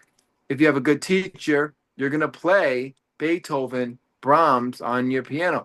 Like I told you, God, my piano teacher, Dorothy Jaffis, beautiful woman.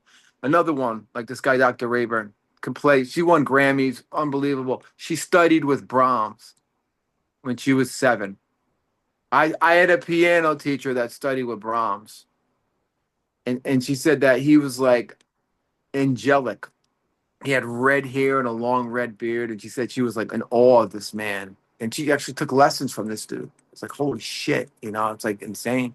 And I'm studying with a lady who studied with Brahms, and then she's teaching me, how to play like little basic minuets. And nope, don't I always would cheat. Classical music, you could cheat and rock, but you got to use all fingers on all the keys. I would always like cheat with my I use my bass fingers. She's like, stop using your bass fingers, use your pinky and your index finger on your bass line. You know. And another thing about Bach, his left hand is everything. That's why I love Bach. He's all about the bass. It's insane. Toccata and fugue. But that's just my, thing about romantic music, how it changed. It changed everything. And we won't even get into, we won't go 19th century music yet. But then it changes big time. But still, the point is, where do we go to see these people? Same thing. Nothing changes. Listening at home, um, and seeing them in concert. I don't know. And Okay, no, and again, seeing them at home if you had the money to pay right. these people. But okay. I wrote this and then I said, wait a second, get out of Europe. 18th century, there's more to 18th century. There was a place called America in the 18th century. So now, like I just said, how would the composers from 16 to 1800 get their music out there? In the king's courts, music theaters for people to see, or public Dude, concerts. in the court of the Crimson King, you King. know, by sheet music played at home if you were rich and you took lessons. Now we come to America, late, maybe around the Civil War, after the Civil War, And this is the saloon. Romantic period in Europe. No, this is in America now. No, no, no, but in Europe was the Romantic period. Right, right, right, right. So they're in this. Tchaikovsky is composing in Russia, like he's making the Oh, Nutcracker. he put Russia on the They map. put Russian. That's another thing. Like certain people put Italians, Verdi, Italy, Beethoven, Germany, Tchaikovsky, Russia. So you're representing, you're representing your Yeah, don't homeland. mess with Tchaikovsky. No, man. But we won't go there. What about him? This is some stories about him. Uh, Do you know if Dr. Gay has anything about him? you'd probably wrote some stuff about. I wrote there's a great movie on Tchaikovsky. It's like Amadeus type of movie. It's Right, weak. right. It's weak, but it's great how his story is. But yeah, he was homosexual, and it was very hard for him to he had to keep that shit secret back then because they would like they didn't it was sad he couldn't be himself. But in America after the Civil War, you had saloons open up. So you could go to the saloon Right. in West New And York. do explain what exactly is a saloon? Like, what is that? It's a I dive. It's a dive I bar. was gonna say it's literally a dive bar where the Yeah, worst of the worst come. yeah, Guys, cowboys, you're drinking, they're right, prostitutes, right. It's a heavy metal bar in and the the 80s. music is being played on this cheap piano, it sounds like. Yeah. So you You got ever to you ever seen like ding ding ding ding ding ding ding ding ding ding ding ding ding ding? yeah.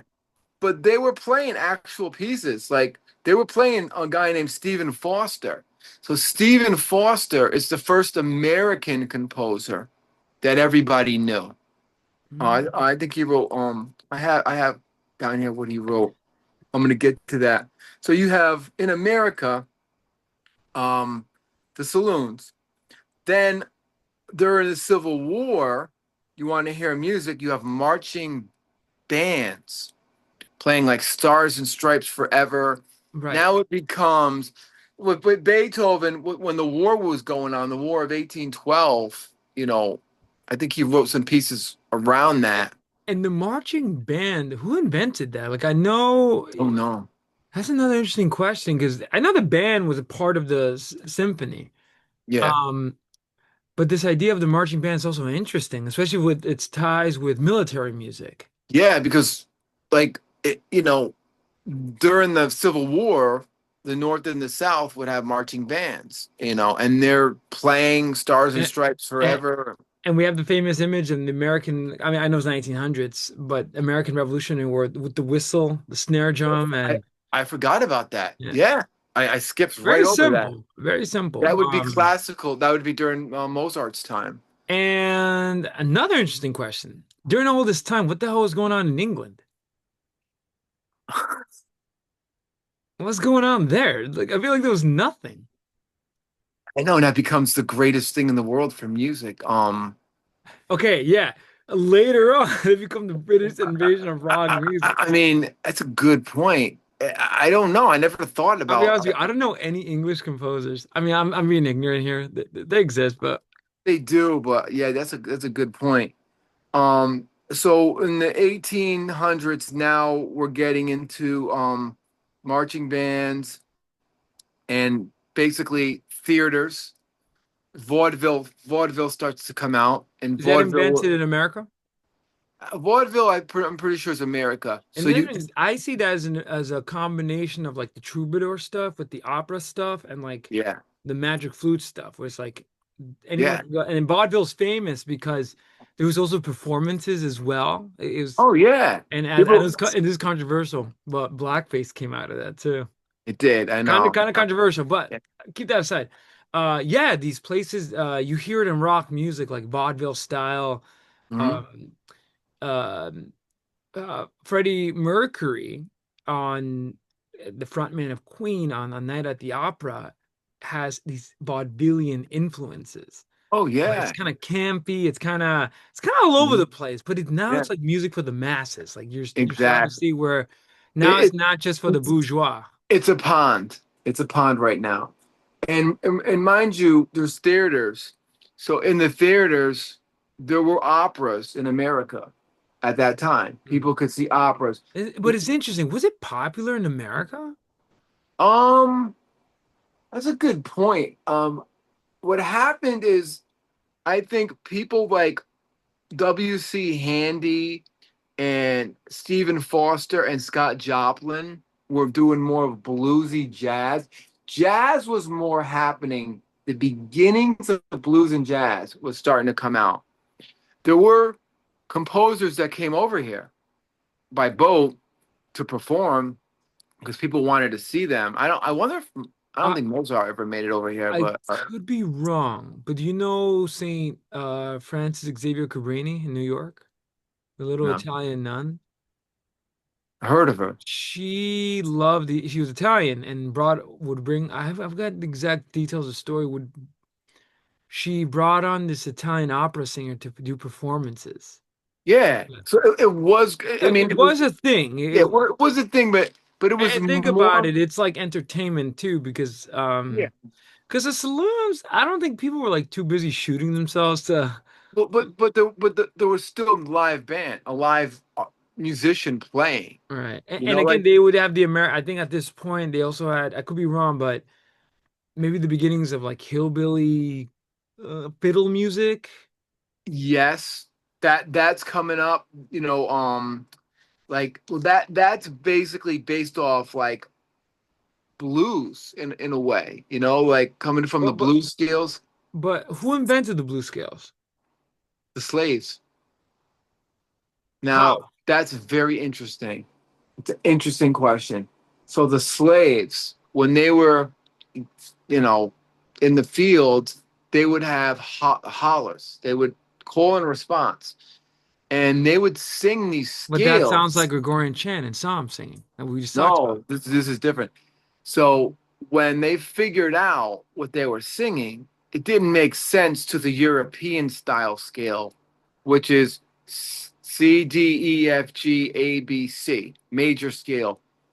Now you flat the seventh, and it becomes a dominant scale. C, D, E, F, G, A, B flat, C. That's the every rock chord. C, E, B flat.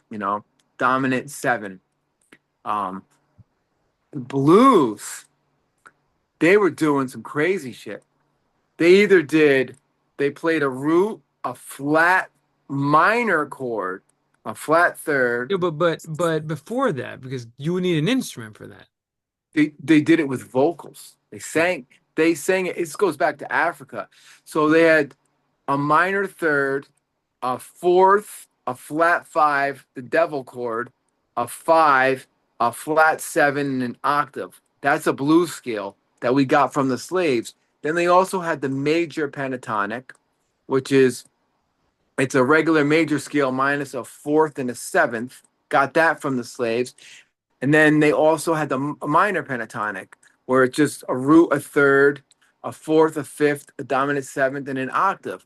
So they took notes out, and So, they invent those scales that I'm talking about. That's what became jazz, rock and roll, and the blues. so okay, so a few things. So first, th this didn't exist. Not in Europe, like over in Europe, Beethoven, Bach, they didn't know what a fucking blues scale was.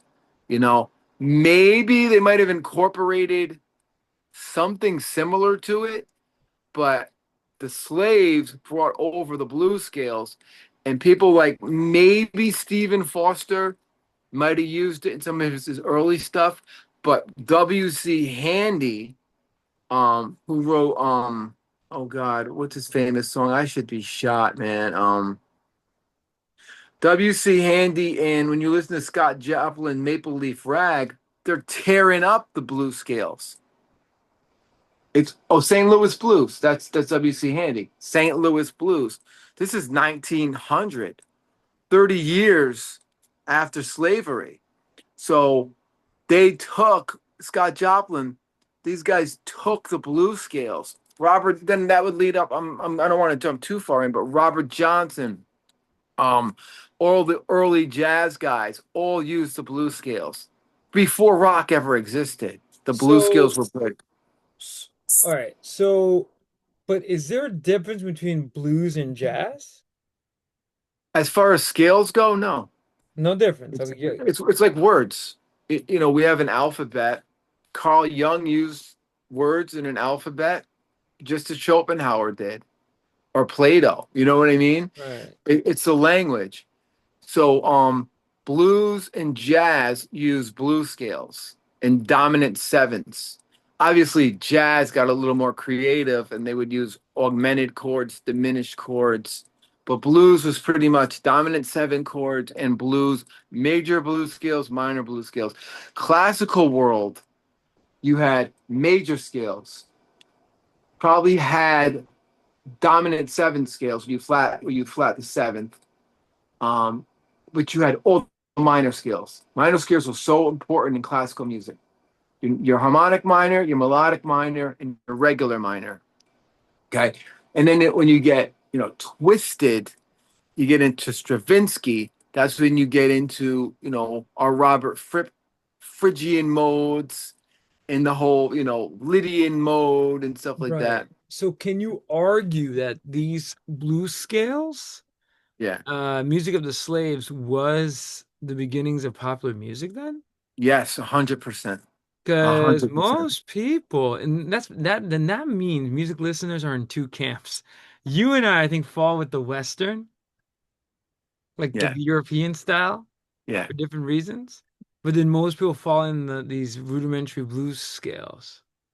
Yeah. Without the influence of African Americans in America, we would not have rock and roll. Right. We would not know these Now, scales. and they remove some notes. They removed two notes. Why did they do that? Why? I don't know. It's just how they. It goes back to Africa. They were singing this way. Africans would communicate by percussion on the drums. Hmm. And not only do you get skills from the African Americans, you get rhythm.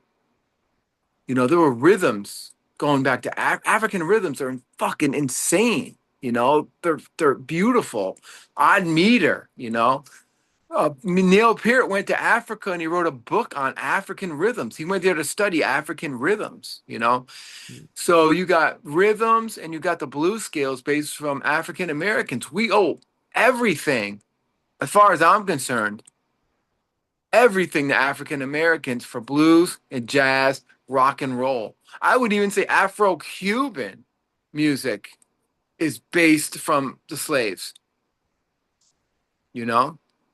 That's a beautiful blend of Hmm. Cuban Well, Latin rhythms with well, blues that scales. that explains why. And I guess let's just keep it in rock music. Why there's two camps.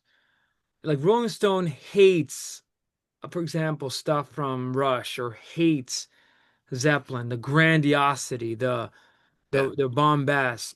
It seems that Rolling Stone wants the more what you're talking about, more of these, keep it to the simplistic, like, roots. Let's not get Mozartian or let's not get Bachian yeah, in our rock music. yeah, So this created sort of like, and again, and to make a philosophy connection, in philosophy, you have Plato versus Aristotle. Essentially, that's what it is. yeah, Famously in the painting, if I could do a connection to make our listeners understand, in Raphael, the Renaissance painter, he painted the school, of the Lyceum. yeah, Plato is pointing up to the sky in his philosophy of the forms, yeah, making it very beautiful and flowery. While Aristotle is a realist, he's pointing down, like, So rock music, it seems like this is sort of like a divide. yeah. Well, anyway, well, not even like West. I'm talking about Western music because this makes sense why you have this like sort of, and not to use race, but black versus white music. Yeah, And as you know, rock was hated because it was known as black music. yeah, yeah, The Elvis who began embracing this was like, why are you dressing up like a black person? Or like, why are you acting like a, but yeah. but but we're seeing this divide here. And then in rock music, and this is why the prog rockers started to incorporate some of the classical scales back in. And Oh, all prog rock is so what, the minor scales. what Like do you like think as a musician? What should be the best rock music? Should it go keep with the blues origins or expand? oh, the blues origins. Like Led Zeppelin 1 is a great example of the blues scale. I mean Iron Man, the riff, you know, or Paranoid. Paranoid is a blues scale. Down, down, down, ba na na na na na na na. Those two notes are right out of a blues scale. You know, oh, the riff in Iron Man. You know, that's a blues. They're playing an actual blues scale. Boom. My Girl, the famous Temptation song. That is a Eh, that's a major pentatonic blues scale with a second in it. right, Boom, right, boom, boom, boom, boom, boom, right, boom. You know, that's so right, we owe from Motown, jazz, blues, rock, Afro-Cuban, everything to the slaves. right, They right. gave us everything. Mozart, Beethoven are the kings of minor scales. I love minor scales, the Where do you Dorian hear minor. minor scales in modern music? Um, boom, boom, boom, boom, boom, boom, boom, boom, boom, boom. Fleetwood Mac. Hmm. Boom, boom, boom, boom, boom, boom, boom, boom, boom, boom. That's a minor scale, right there. Um, Boston, long time foreplay intro. Boom, boom, boom, boom, boom, boom, boom, boom. You know that's And a no, minor and that's why when you hear this, it sounds kind of odd, right? Because start. the chain, and I could be wrong, uses the blues scale at first. Well that yeah, that break though. At first, no, but I'm saying once the break hits, Yeah, now things change. It's a that's a great minor scale. example of like the combination between the music of the slaves, the blacks, Yeah. African Americans, and like the high Western Oh, influence. Mr. Crowley, minor scale. Right. And that's but what I'm trying to tell you, this is interesting because I never thought of it that way. I can see why people hate the white man music, they call it. Because because a lot of the classical composers were from the high European culture. Yeah. And I feel like now when the rock and roll began, it used some of what you said that the music of the slaves, where they started looking at these scales. And this time, a game changer was when guitar started incorporating on the guitar and learning these scales on guitar. And Well, you got to understand, most of the blues artists are um, descendants of slaves, all right, so they grew up listening to these songs. right, but slaves had no guitar, so there wouldn't have been any. No, They would have to use an oral tradition, which right. explains now in So terms of when they invented the guitar, the blues guys were probably sons and daughters, mainly grandchildren. I would right, think by the 30s it would be grandchildren, right, and they took what they heard in their head from their grandparents singing, and they played those scales. I right. don't think they said, "Oh, that's just a blues scale." It Right. was just The, a the box, the only thing I would have to do more research. It's interesting because what I understand was that in the fields they used to sing a lot of psalms and that and Christian biblical music of what you're talking about. For Well, example, they would be in the fields and they would do that calm response. That's why I said it kind of sounds like their version of Gregorian chant. That's what it yeah. sounds like where they would sing in I'm gonna butcher this, but they'd be in the fields and be like, Moses goes down, Moses come save us, Moses come, and then to Yeah. while they were working, suffering, but they were praying at the same time. But believe it or not, those are pentatonic major No. scales. That's what I'm saying. That's why it doesn't sound like church music. And actually, they would Yeah. incorporate it in gospel. James Yeah. would love this. They would incorporate it in gospel music. But Yeah. that's interesting. But now I can see why in Western music there's sort of like the black man's music versus the white man's music. And have you Right. ever seen that? And I And you feel there's two kind of blues scales. There's a major one, the now, happy one. but are you saying the blues scale is greater than the scales that came out of like the Mozart and Is the letter A greater than the letter F? You know what I mean? They're tools. They're But it's a language. It's a what do you language. It's a language. right? And obviously, the case that let's get controversial. The case has Yeah. been made that the white man stole this from the black man. Example, 100%. Led Zeppelin. Example, Eric Clapton. Example, and it seems it's mostly English musicians, which is kind of funny. I just said, where are the English composers? Like they haven't done. I don't know the English connection with the blues. I'm I totally mean, joking. I'm totally tongue in it cheek. goes back to maybe early guys like But Alexis Coroner. right, but does You it know, sound like they perfected what they started? Sort of like Mozart perfecting what yeah. uh The English, don't get mad at me, Robert Johnson and Booker White and Son House, Muddy Waters. The English perfected the blues and they created rock and roll. Chuck Berry did this. Chuck Berry, but Chuck Berry's interesting. He did, but he also combined rockabilly, country. Like Elvis was already doing it, and but what's interesting about Chuck Berry. country is blues too. You know, No. I know, but just genre wise, because it's like yeah. a little bit different. Was you're saying country is also a slave music? Was it? Oh yeah, because How look did where the this white person like Tennessee Williams? I'm not talking. What's his name? What's that famous country artist? Oh, what his name? Hank Williams. Hank Williams Jr. Yeah, Hank Williams How did Sr. he? How did it become like a white music? Like, Because it's a Southern thing. oh, but you sure you didn't? You're not. Are you sure like it wasn't them first, and then the African Americans heard it, like the slaves, or? No, the slaves, they heard all this stuff was handed down musically by the guitar, by the slaves that invented the scales from singing that goes back to Africa.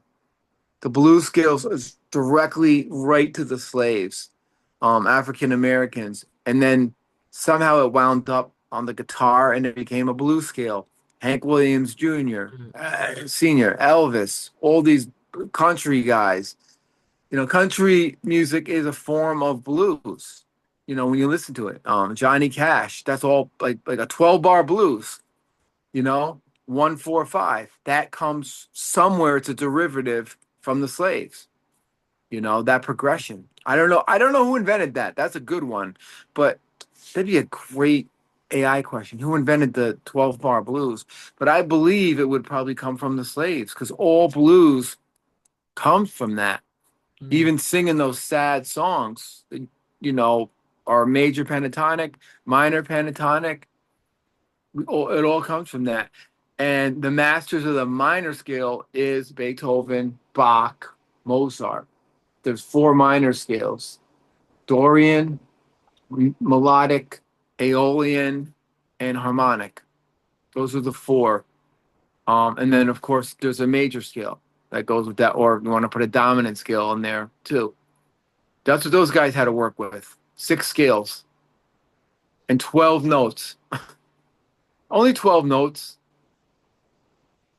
C, C sharp, D, going up the line. mm, And, you know, so the blues scales aren't 12 notes. The blues scales are they cut some notes out of there. mm.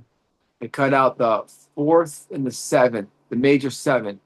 The major seven is um you know that song by Chicago? Boom, boom, boom, boom, boom, boom, boom, boom, boom, boom, boom, boom. It's a straight up major seven scale. Mm. You know, My Girl is the pentatonic major scale. Chinese music. I don't want to get into, you know, falling down, but Chinese music is also major pentatonic. They were playing pentatonic scales in China on that weird violin instrument. That's fascinating. Because if I played you a major pentatonic scale, it would sound like a Chinese song. You know, there's a Chinese influence on the pentatonic. I mean, we're getting deep into scales now. I've studied. Wait, what about ding ding ding ding ding ding ding ding ding?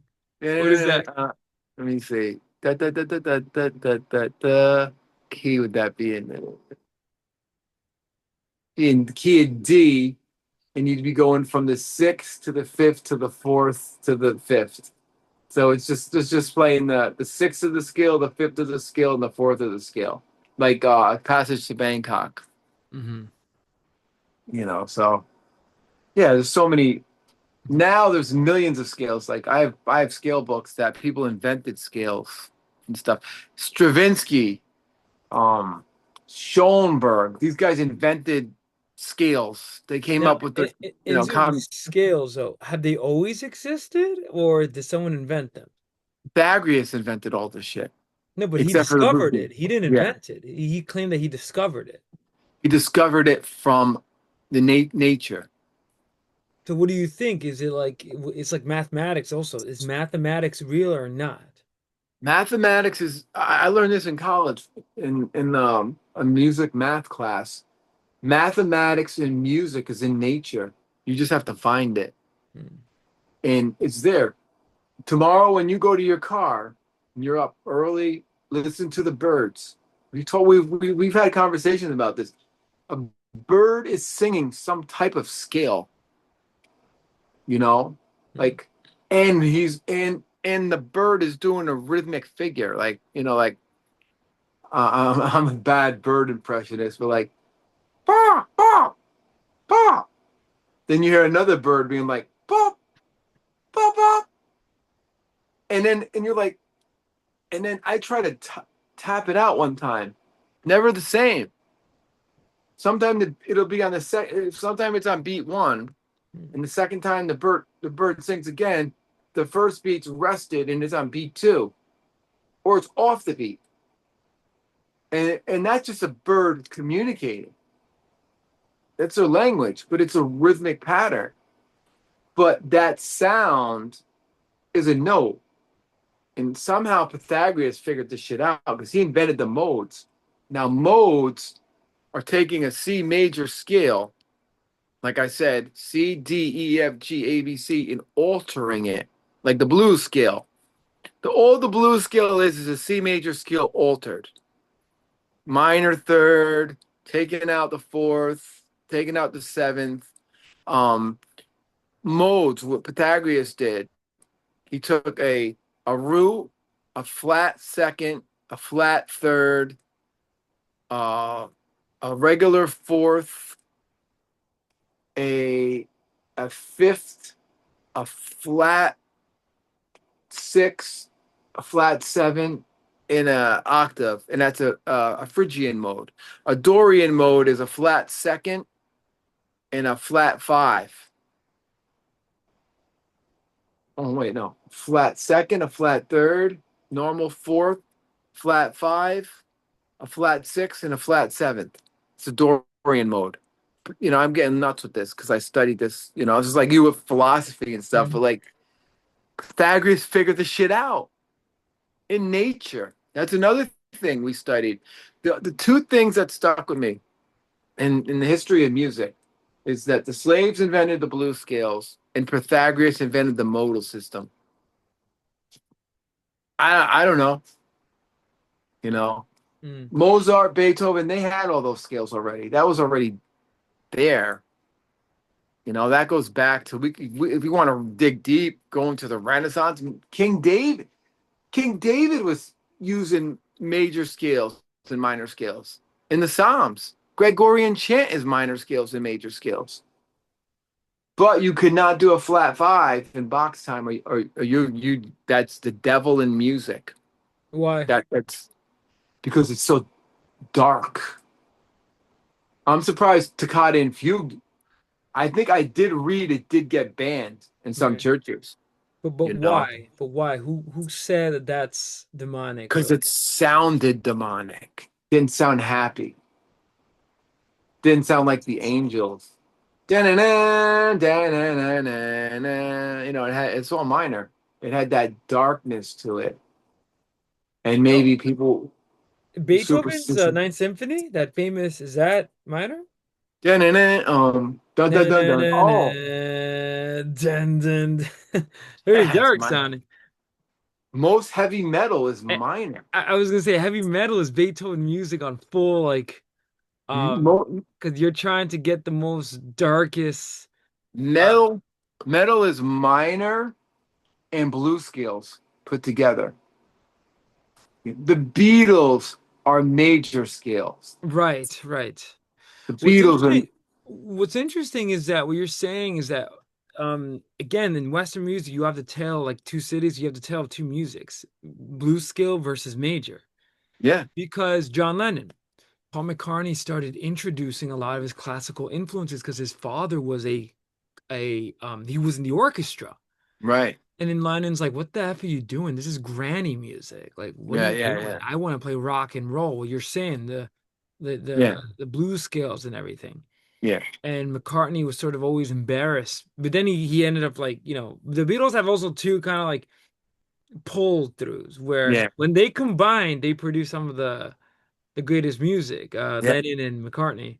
But then yeah. when you saw the split difference because, example, John Lennon, Your Blues, then I'm lonely, down now, What a bass line in that one. wanna die, down That's just that. versus versus when I get older, in my hair, many years gone Oh, by. okay.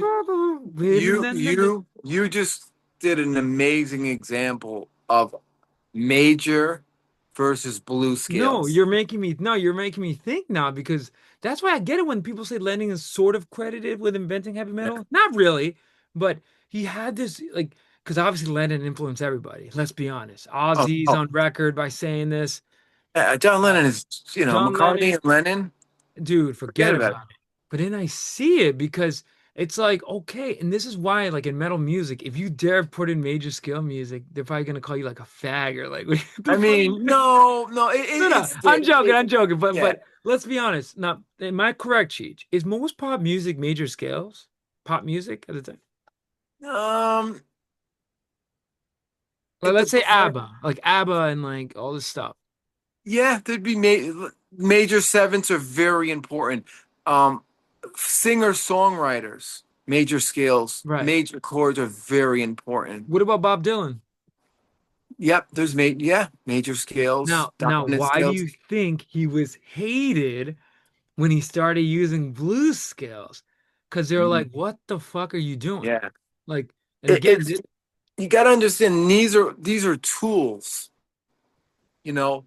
These are tools that all musicians use. You and can't there's no perfect scale, right? It's just tools. yeah, it's hard to say like, did somebody use a major seven, yeah, in metal? Of course they did.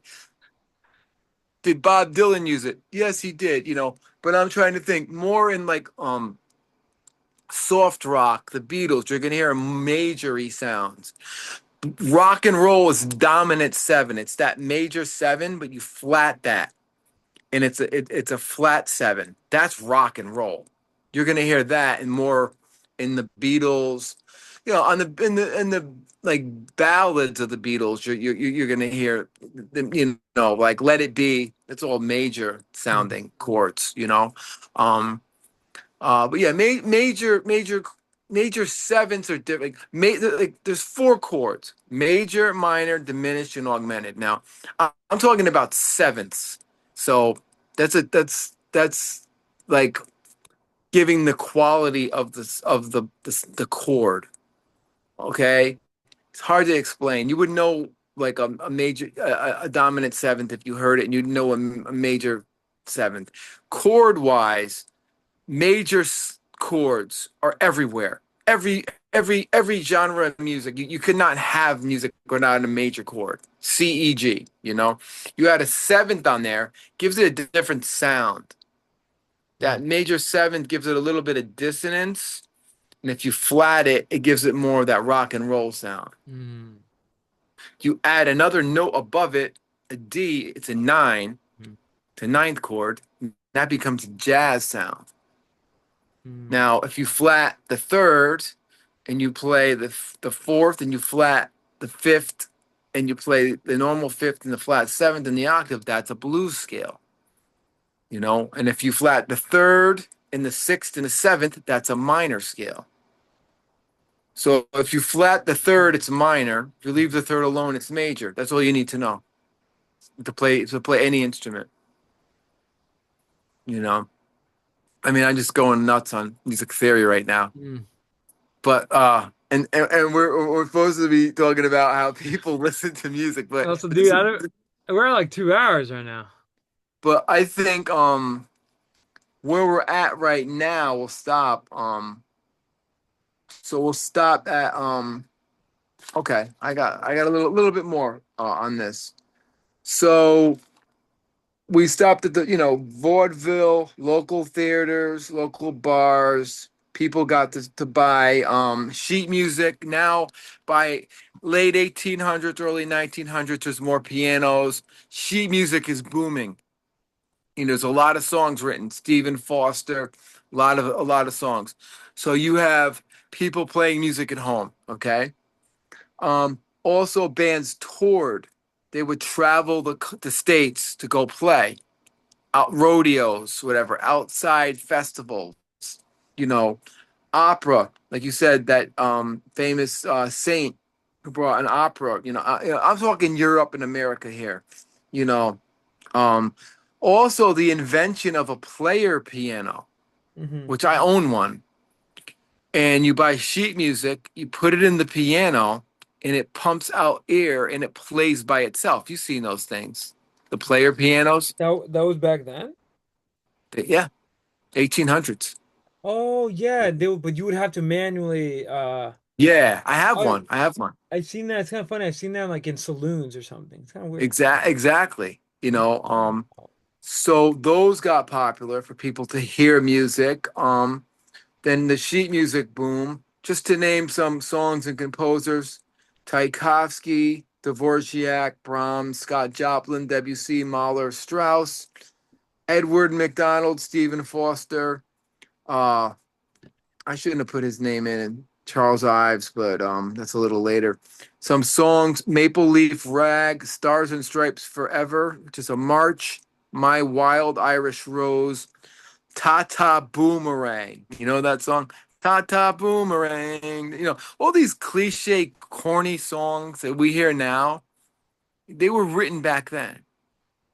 I can't think, but if you hear a cornball song that's old, it was written in the 1800s. Mm, So we have four ways to listen to music: parades, theaters, bars, and the pianola, or playing music for yourself. Now the pond is starting to grow into the 19th century, and then it changes. 1920s, we will stop. 1920s is where that's the most important era of music as we know it. Right now, it's all primitive still. It's still primitive where we're at. mm. You know, the only way to see bands up into 1900 was to go see them live. At least in the 1800s, things got a little better. Go to theaters. You got sheet music. You can play at home. But that's really it.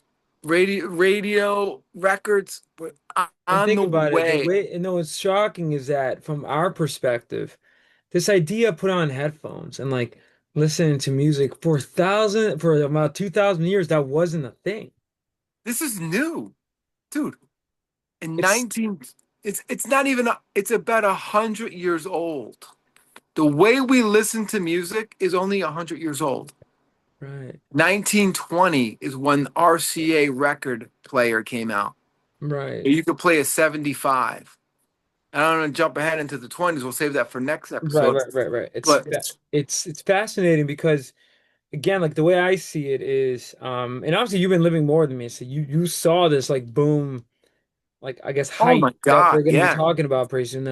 Maybe after the sort of conclusion of this, but so what's interesting to me, and I can kind of see why most people to listen to classical music today or yeah. watch an opera is going back. I know it's not primitive, but going back to that pre like popular music, and it's cool because you're able to see, especially some of the, and there's some, I think, opera composers. I mean, musical Broadway is sort of like an opera, right? With like, Oh yeah. right, Nowadays, Broadway is the right, equivalent to but classical composers. right, right. But what I'm trying to tell you is that, But like, Broadway kind of sucks now. There's nothing really good. Let's just face it. Broadway, I would not go see. The last Broadway show I saw was the Carole King one. That was amazing.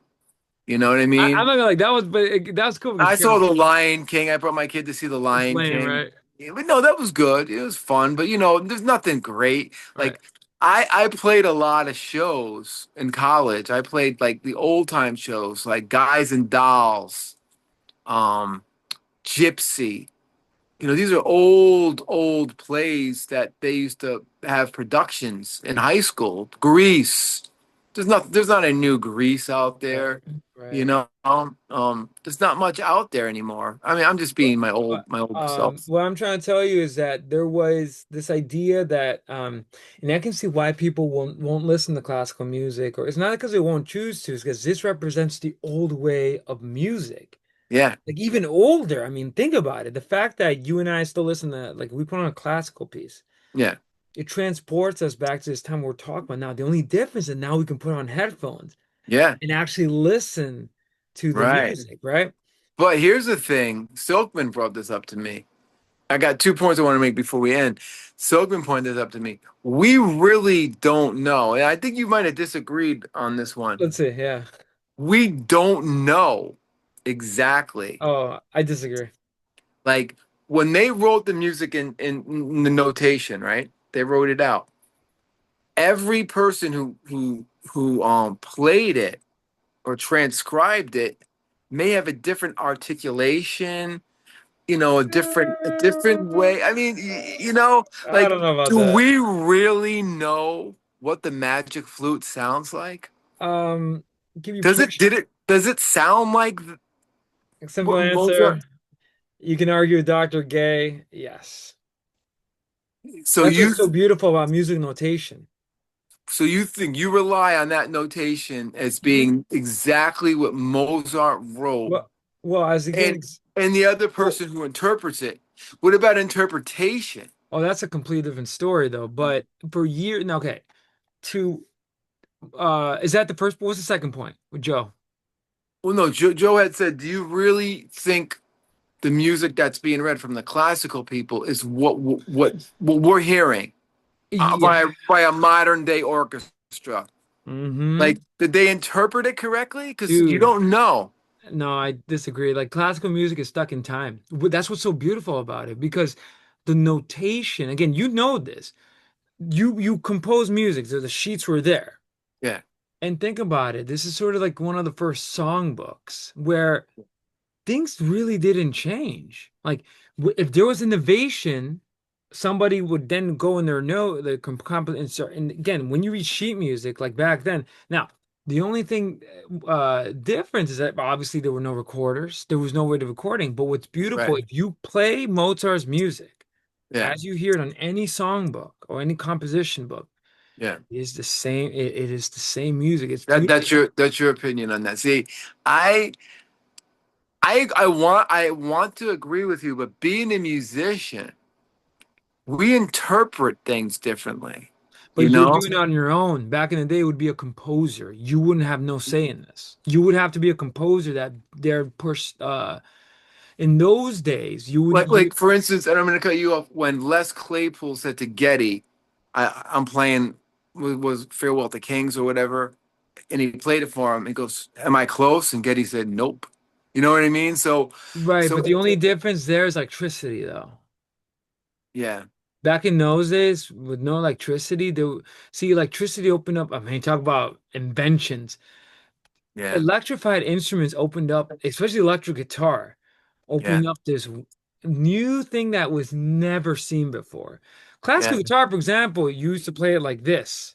yeah, yeah, And it had one sound. There was not very variation. You would just have to rely on the notes that you would play. So yeah, Bach is famous, right, for his compositions on the yeah. classical guitar. Um, but no, but sheet music. So the way it would work is before sheet no, notation, which again you got to think about it. Like you saw it and I see what you mean. Like, oh, what if somebody did a, but that wouldn't be the case. I know where you're going, Salieri. You have that famous scene because Salieri, now get this, that's within another example. Even if that scene didn't happen, it's the truth of how you can rely that this is what they heard. What you hear Right, today is what you heard, what you could have heard if you transported yourself back 500 years ago. Because Salieri, you know, you're the musical theorist. I just interpret the movie from like my right, perspective. right. He's sick right in bed, and Salieri gets the. By the way, it's already a science. They already got the Yeah, note music sheet. yeah, It's yeah. already He's a writing it. science. So okay, go ahead. Trombone, trombone. Alter. I'm making these words up. He's like, okay, time, time, time, and accurately, and he's writing down the notes, Yeah, and he's putting the sound. Now, you could argue, Salieri, well, what if he put on a wrong note there? Like, you couldn't because again, like that music is so geometrical. yeah, What's weird about electricity and like electric guitars and electric basses is that this opened the doors for new sounds. Again, like what you're saying, even like variations, because electricity is so strange in that way. right. Um, but in those days, pre-electric, and also, by the way, let's say you were a celloist Yeah. in Mozart's symphony, you dare try to change the composition, Mozart would bark at you. Oh yeah, What yeah. No, what the hell are you doing? You're no. fired. There's no improv in No, no, no. classical. So what I'm trying to tell you, the sheet music was so relied Right. on, and But nothing was but changed. this is where I'm confused. Like I wonder what the first classical recording was. Okay, let's just say it was, I don't know, Bach, and an orchestra played it. Now those musicians are reading. Okay, the violinist is reading They're their reading the part. sheet music that Bach Right. Yeah. wrote down. The pianist is reading their And part by the way, not on their own, with a composer, a with a conductor, conductor. the person that. But suppose the pianist is interpreting the music differently. This is like I'm getting like deep. No, Like, but that would be, but dude, classical music. What I notice from it is that they don't do that though. They don't do this improvisation. That's why classical music is stuck. It's always been Like, stuck. like I'll give you an example. When I'm studying the bass, and I studied Motown like crazy. Remember, Motown, okay? but did Motown play the actual bass or electric basses? Electric bass. But I'm gonna give you an example. So I would have a James Jamerson Motown book. I studied every James Jamerson song But in that but book. Okay. just to give one more monkey wrench, but you do realize that's different from classical music. Oh yeah, yeah, yeah, yeah. I'm talking about Because some of interpret. them are not even musical theories. They just play on vibe, which explains what you're talking about, that variation. Yeah, in popular No, music, no, no interpretation. So like but that's modern. But feeling. you got to give me a classical example. I'm going to tell you like what my bass teacher would say to me. I would study this Motown piece, reading it note for note, and I'd play it, and I would spend like literally hours on this fucking thing. And my teacher would say, "All right, you got every note right. You played everything correctly technically, but it still sounds like John Paul Jones played it, not James Jamerson." So the way I interpreted it, my ear, But you're using a rock example. That's not. It doesn't work because what I'm trying to tell you is salsa bass, for example. yeah, You can see that too. You can look at the music someone wrote. And now, mind you, a lot of these salsa players didn't even know how to write. That's another problem. They didn't know how to. That's what this. What I'm trying to tell you that in that time, the writing of music was so rigorous. Like you, by the way, like most violinists, like let's say you were a violinist, like they didn't write music, like right, not like you think. They needed a composer to come up with this stuff. And by the way, dude, there were only a handful. It's right, not like it's not like the celloist then does his own version of something. yeah. If that was the case, then your theory would be correct. But classical music, and that's why it's stuck. It's always kind of So remain. I don't cut you up. You got me thinking about soloists now. Okay, the Well, greatest, the greatest Well, violinist. Paganini would be an example, but again, he's kind of modern though, because um, Well, what, no, 1840s romantic that's modern. period. He's like a modern anomaly because that type of thing wasn't really a thing. Like you just a soloist. That's kind of like novel, But no, but they wrote his music out. Like the 24 Capricios is written out note for note. He wrote that shit out. Paganini was a composer. right? Now, the greatest violinist next to Paganini in our lifetime is Itzhak Perlman. Mm. Okay, and he played the shit. Oh God, or Eric Bell, another guy, right? Not Eric Bell, Joshua Bell. Eric Bell's in Thin Lizzy, Joshua Bell. So these guys played this shit like okay, but are they doing what Cheech did to James Jamerson? You know what I mean? Are they interpreting it like John Paul Jones? Like it's not Perlman. Does he play Is he it the way? following the musical notes? Is he following the Yeah, musical sheets? No, yeah. no, But he has a feel. He's no. got a different But vibe. but no, what I'm trying to tell you, it's different because okay. Actually, you can blame the blues for this because then they're looking at notes. Like the way it would work is that the blues would I think would be I think, but I get what you're trying to say.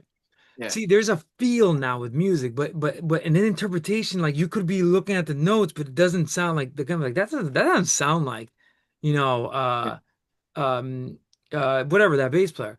But in the classical tradition yeah, the music notation was rigorous. It's also like philosophy too. How do we know that Aristotle and Plato were, how do we know they wrote these texts? Like how do we know they even actually right, existed? right, yeah, That's yeah, a dumb question. It's not because they did exist. They're there. It's right, evidence by right, their writings. You see the patterns, especially yeah, with classical music, and that's why classical music reached a peak and it got stuck.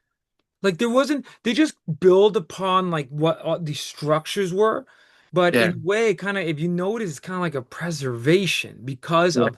So if you hear, let's say we go to like the Philharmonic Hall and they're playing Mozart, yeah. dude, the way they're playing Mozart is how you would have heard it 500 years ago. That's what I still feel that people might not get that perfection like they had it back then. I don't know. That's just my opinion.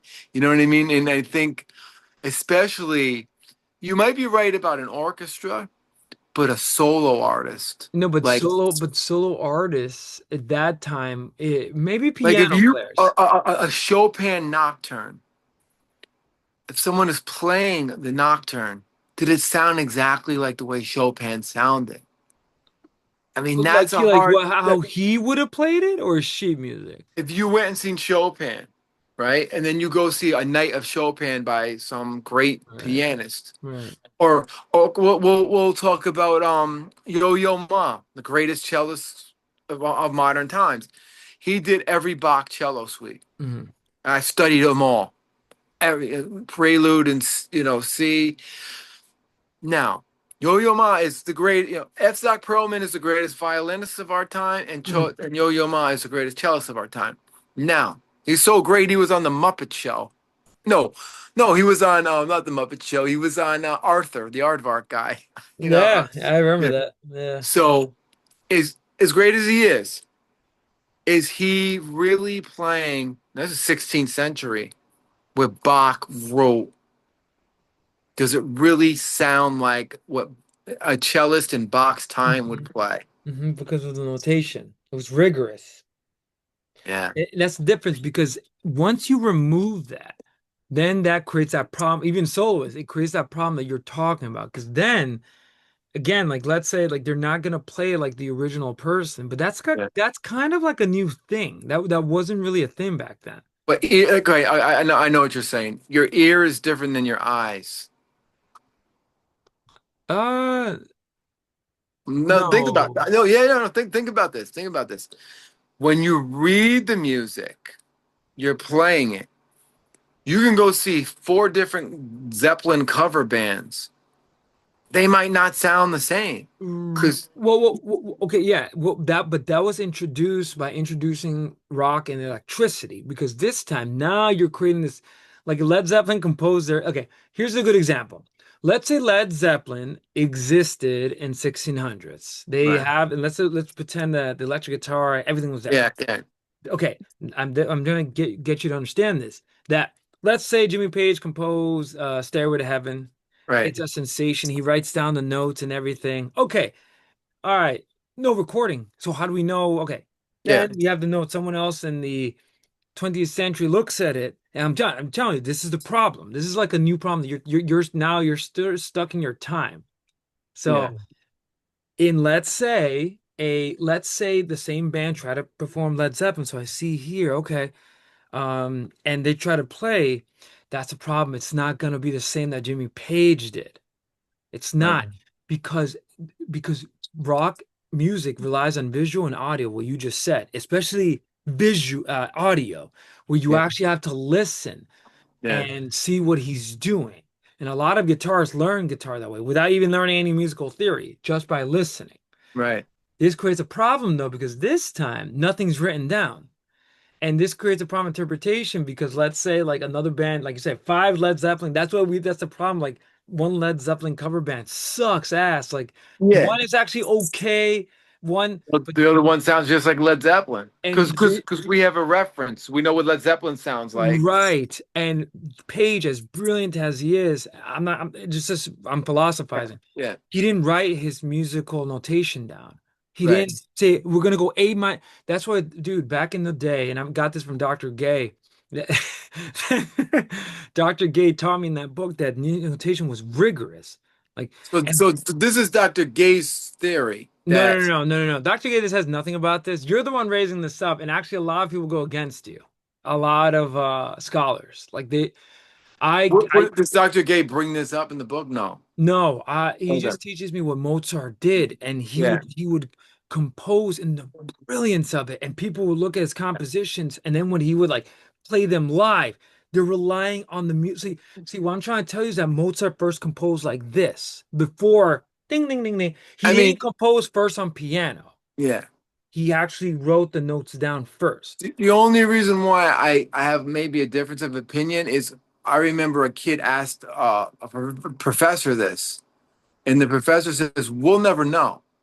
That's That was his dumb. that was his answer. He's like, He's well, an he's like, idiot. he says we'll never know He's an what idiot. it sounds like. It's all interpretation. The same people say that as a sort of like to help you understand the Bibles, the four Gospels. People think that Mark, John, and Luke didn't write them. Right, The I same heard that. people thinking say, how do we know they write them?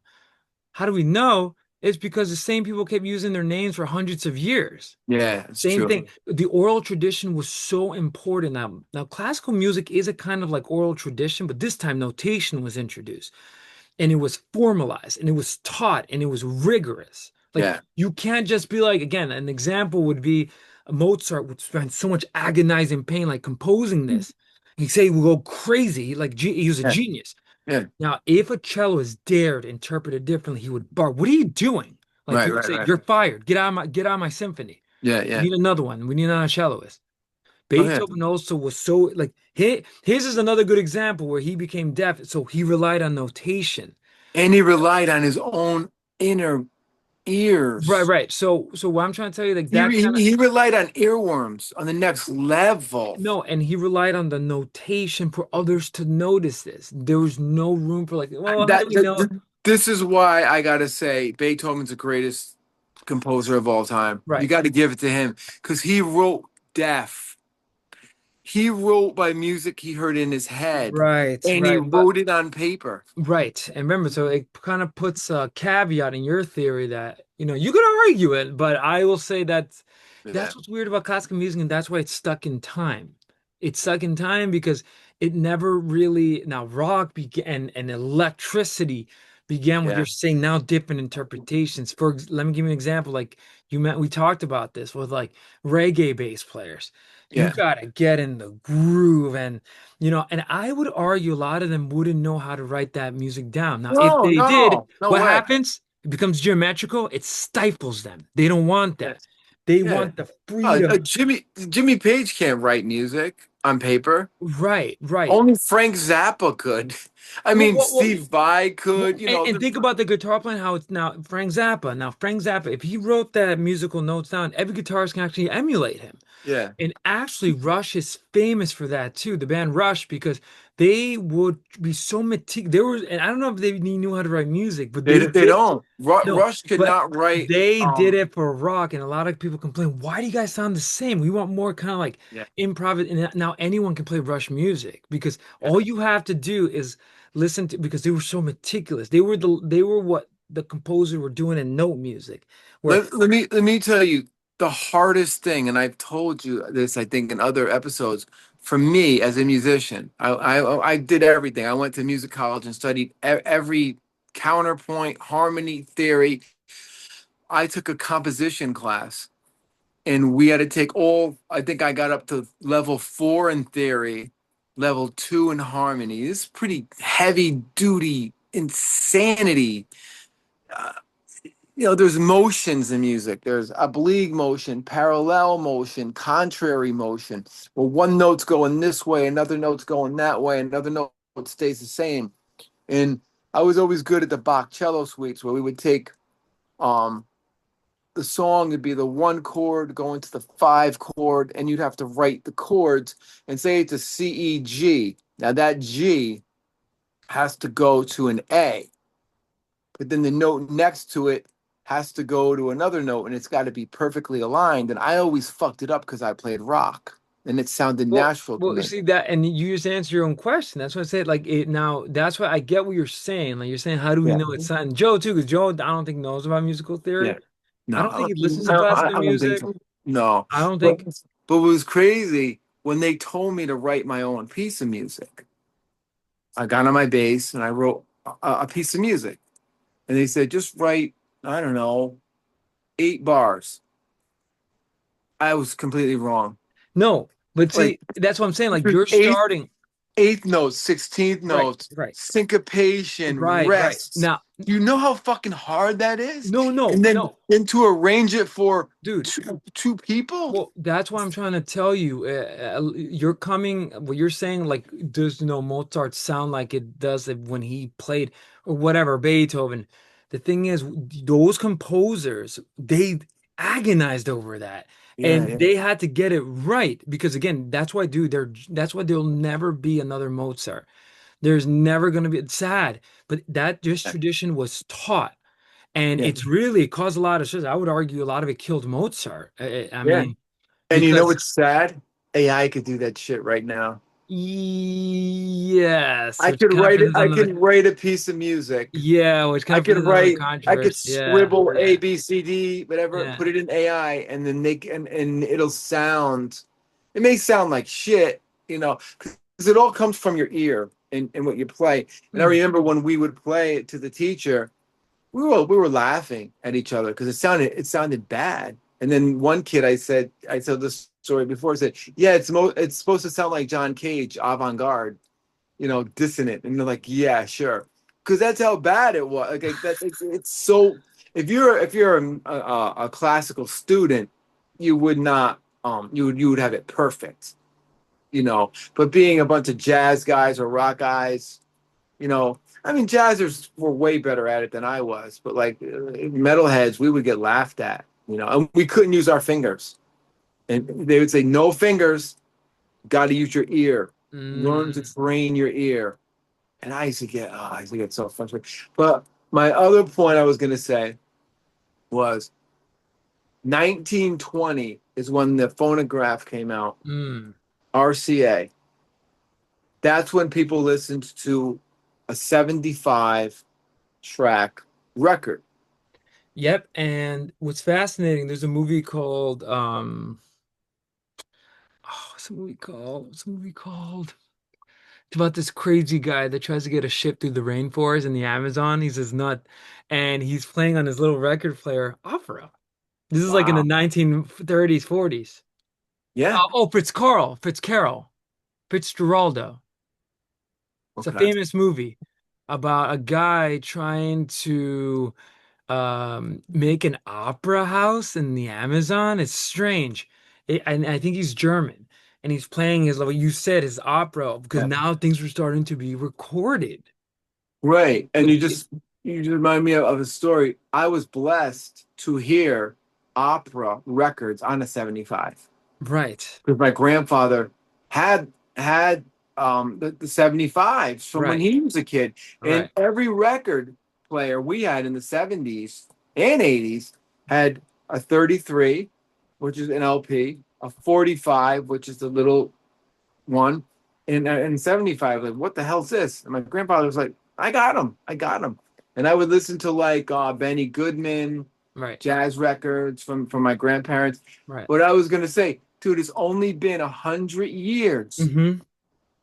100 years, and look how we developed from Yeah. 75s to you making your own Rush, what do you call it, playlist in your car Yeah. or on your phone. It's That's crazy. that's insane. Where are we gonna go from there? What is Yeah, next? and it's only 100 years. We talked about a 2,000 year history.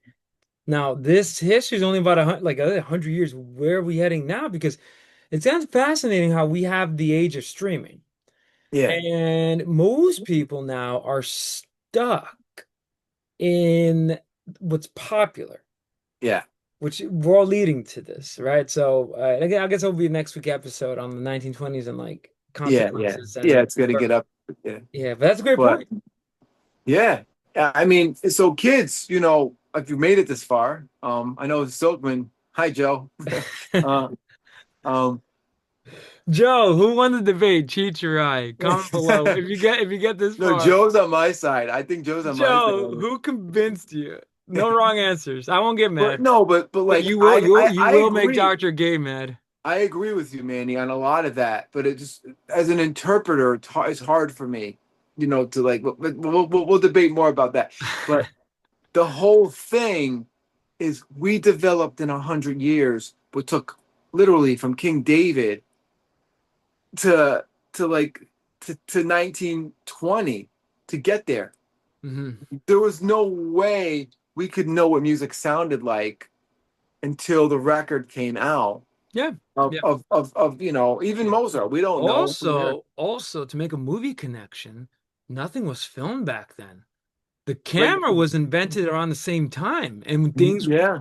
were finally starting. Wait, was it Nosferatu or The Great Gatsby? Oh, even before that, a steam engine was actually recorded on camera, and people Oh and yeah, and the yeah, people saw it, and they were scared because they've never seen anything like it before. yeah. So this It's age, not only your caveat on that, and that's actually really why history is so important. You tell me. I know you disagree with me, but even history back then, historians were so rigorous. They yeah, they wouldn't even dare. Now it's true, some might have tampered it, but the yeah, best histories were, for example, like the Gospels are histories. The uh the history of the Peloponnesian War written by Herodotus is history because yeah, they try to get everything right. yeah. It was like a tradition that was taught. And It's crazy. The original scores, I had Bach's original scores. I had the when I had the cello suites, they have the original scores next to the mine. You can't even really read them. They had a whole different. It's Mhm. music, but it looks very Right, different than modern manuscript. right. So even that kind of got neater and stuff, you know. But dude, this was insane. It's epic, man. Another proggy episode. I know. What were we 2.5 hours in Dude, we started already? with Gregorian Chant, Mozart, Stravinsky, Black It, Sabbath, and the debate. oh man, it's great. And then we'll stop here. And now I could say we're not in a pool, we're still in a pond. We're in a big pond. Stopping at 1900, 1920 when the record player comes out. It's a pretty big pond. We went back to King David, which was a drop of water. That led to the Gregorian chant, the bigger drop of water. Renaissance, a small pond, a small puddle appears. Bach, Baroque, classical, romantic. Slowly, a pond is now a small pool in the 1920s when the record comes out, which is going to lead up to television. And I'm not talking MTV. I'm talking the invention of television, where people heard music on commercials, Ed Sullivan, Dick Clark, and then that's where the stars came out. Elvis, the Beatles, Hmm. changed everything.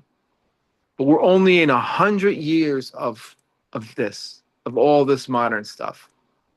100 years of listening to music.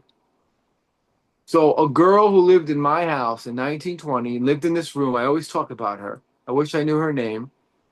Probably had a record player with 75s on this table in this room, listening to it, when I can just listen to anything I want on my phone by going to YouTube, iTunes, Spotify. Mhm. She's probably looking at me going, "You mother effer." I wish I had that, you know? Anyway, Thursday nights is the nights of podcasting and epic podcasting. Oh my God. I hope you know. So hopefully you got energy for some Carl Jung. That's up next. My viewers, any last thoughts, Manny, on this? Because this was No, heavy. no, no. If you made it this far, please like this video, subscribe, comment below what you think of any of our thoughts and opinions. And again, thank you for watching. Yep, Thank you. If you made it this far, you're a true fan. you really are. Nanu, nanu. And next time you listen Take to music, it easy, dude. appreciate what happened in 100 years. Yeah. Just that's the problem with like people. They got to think about the history of where this is coming from, Mhm. and we're here to give you those facts. Yeah. So all right. So see you in a bit, and uh, like, subscribe, all that fun stuff.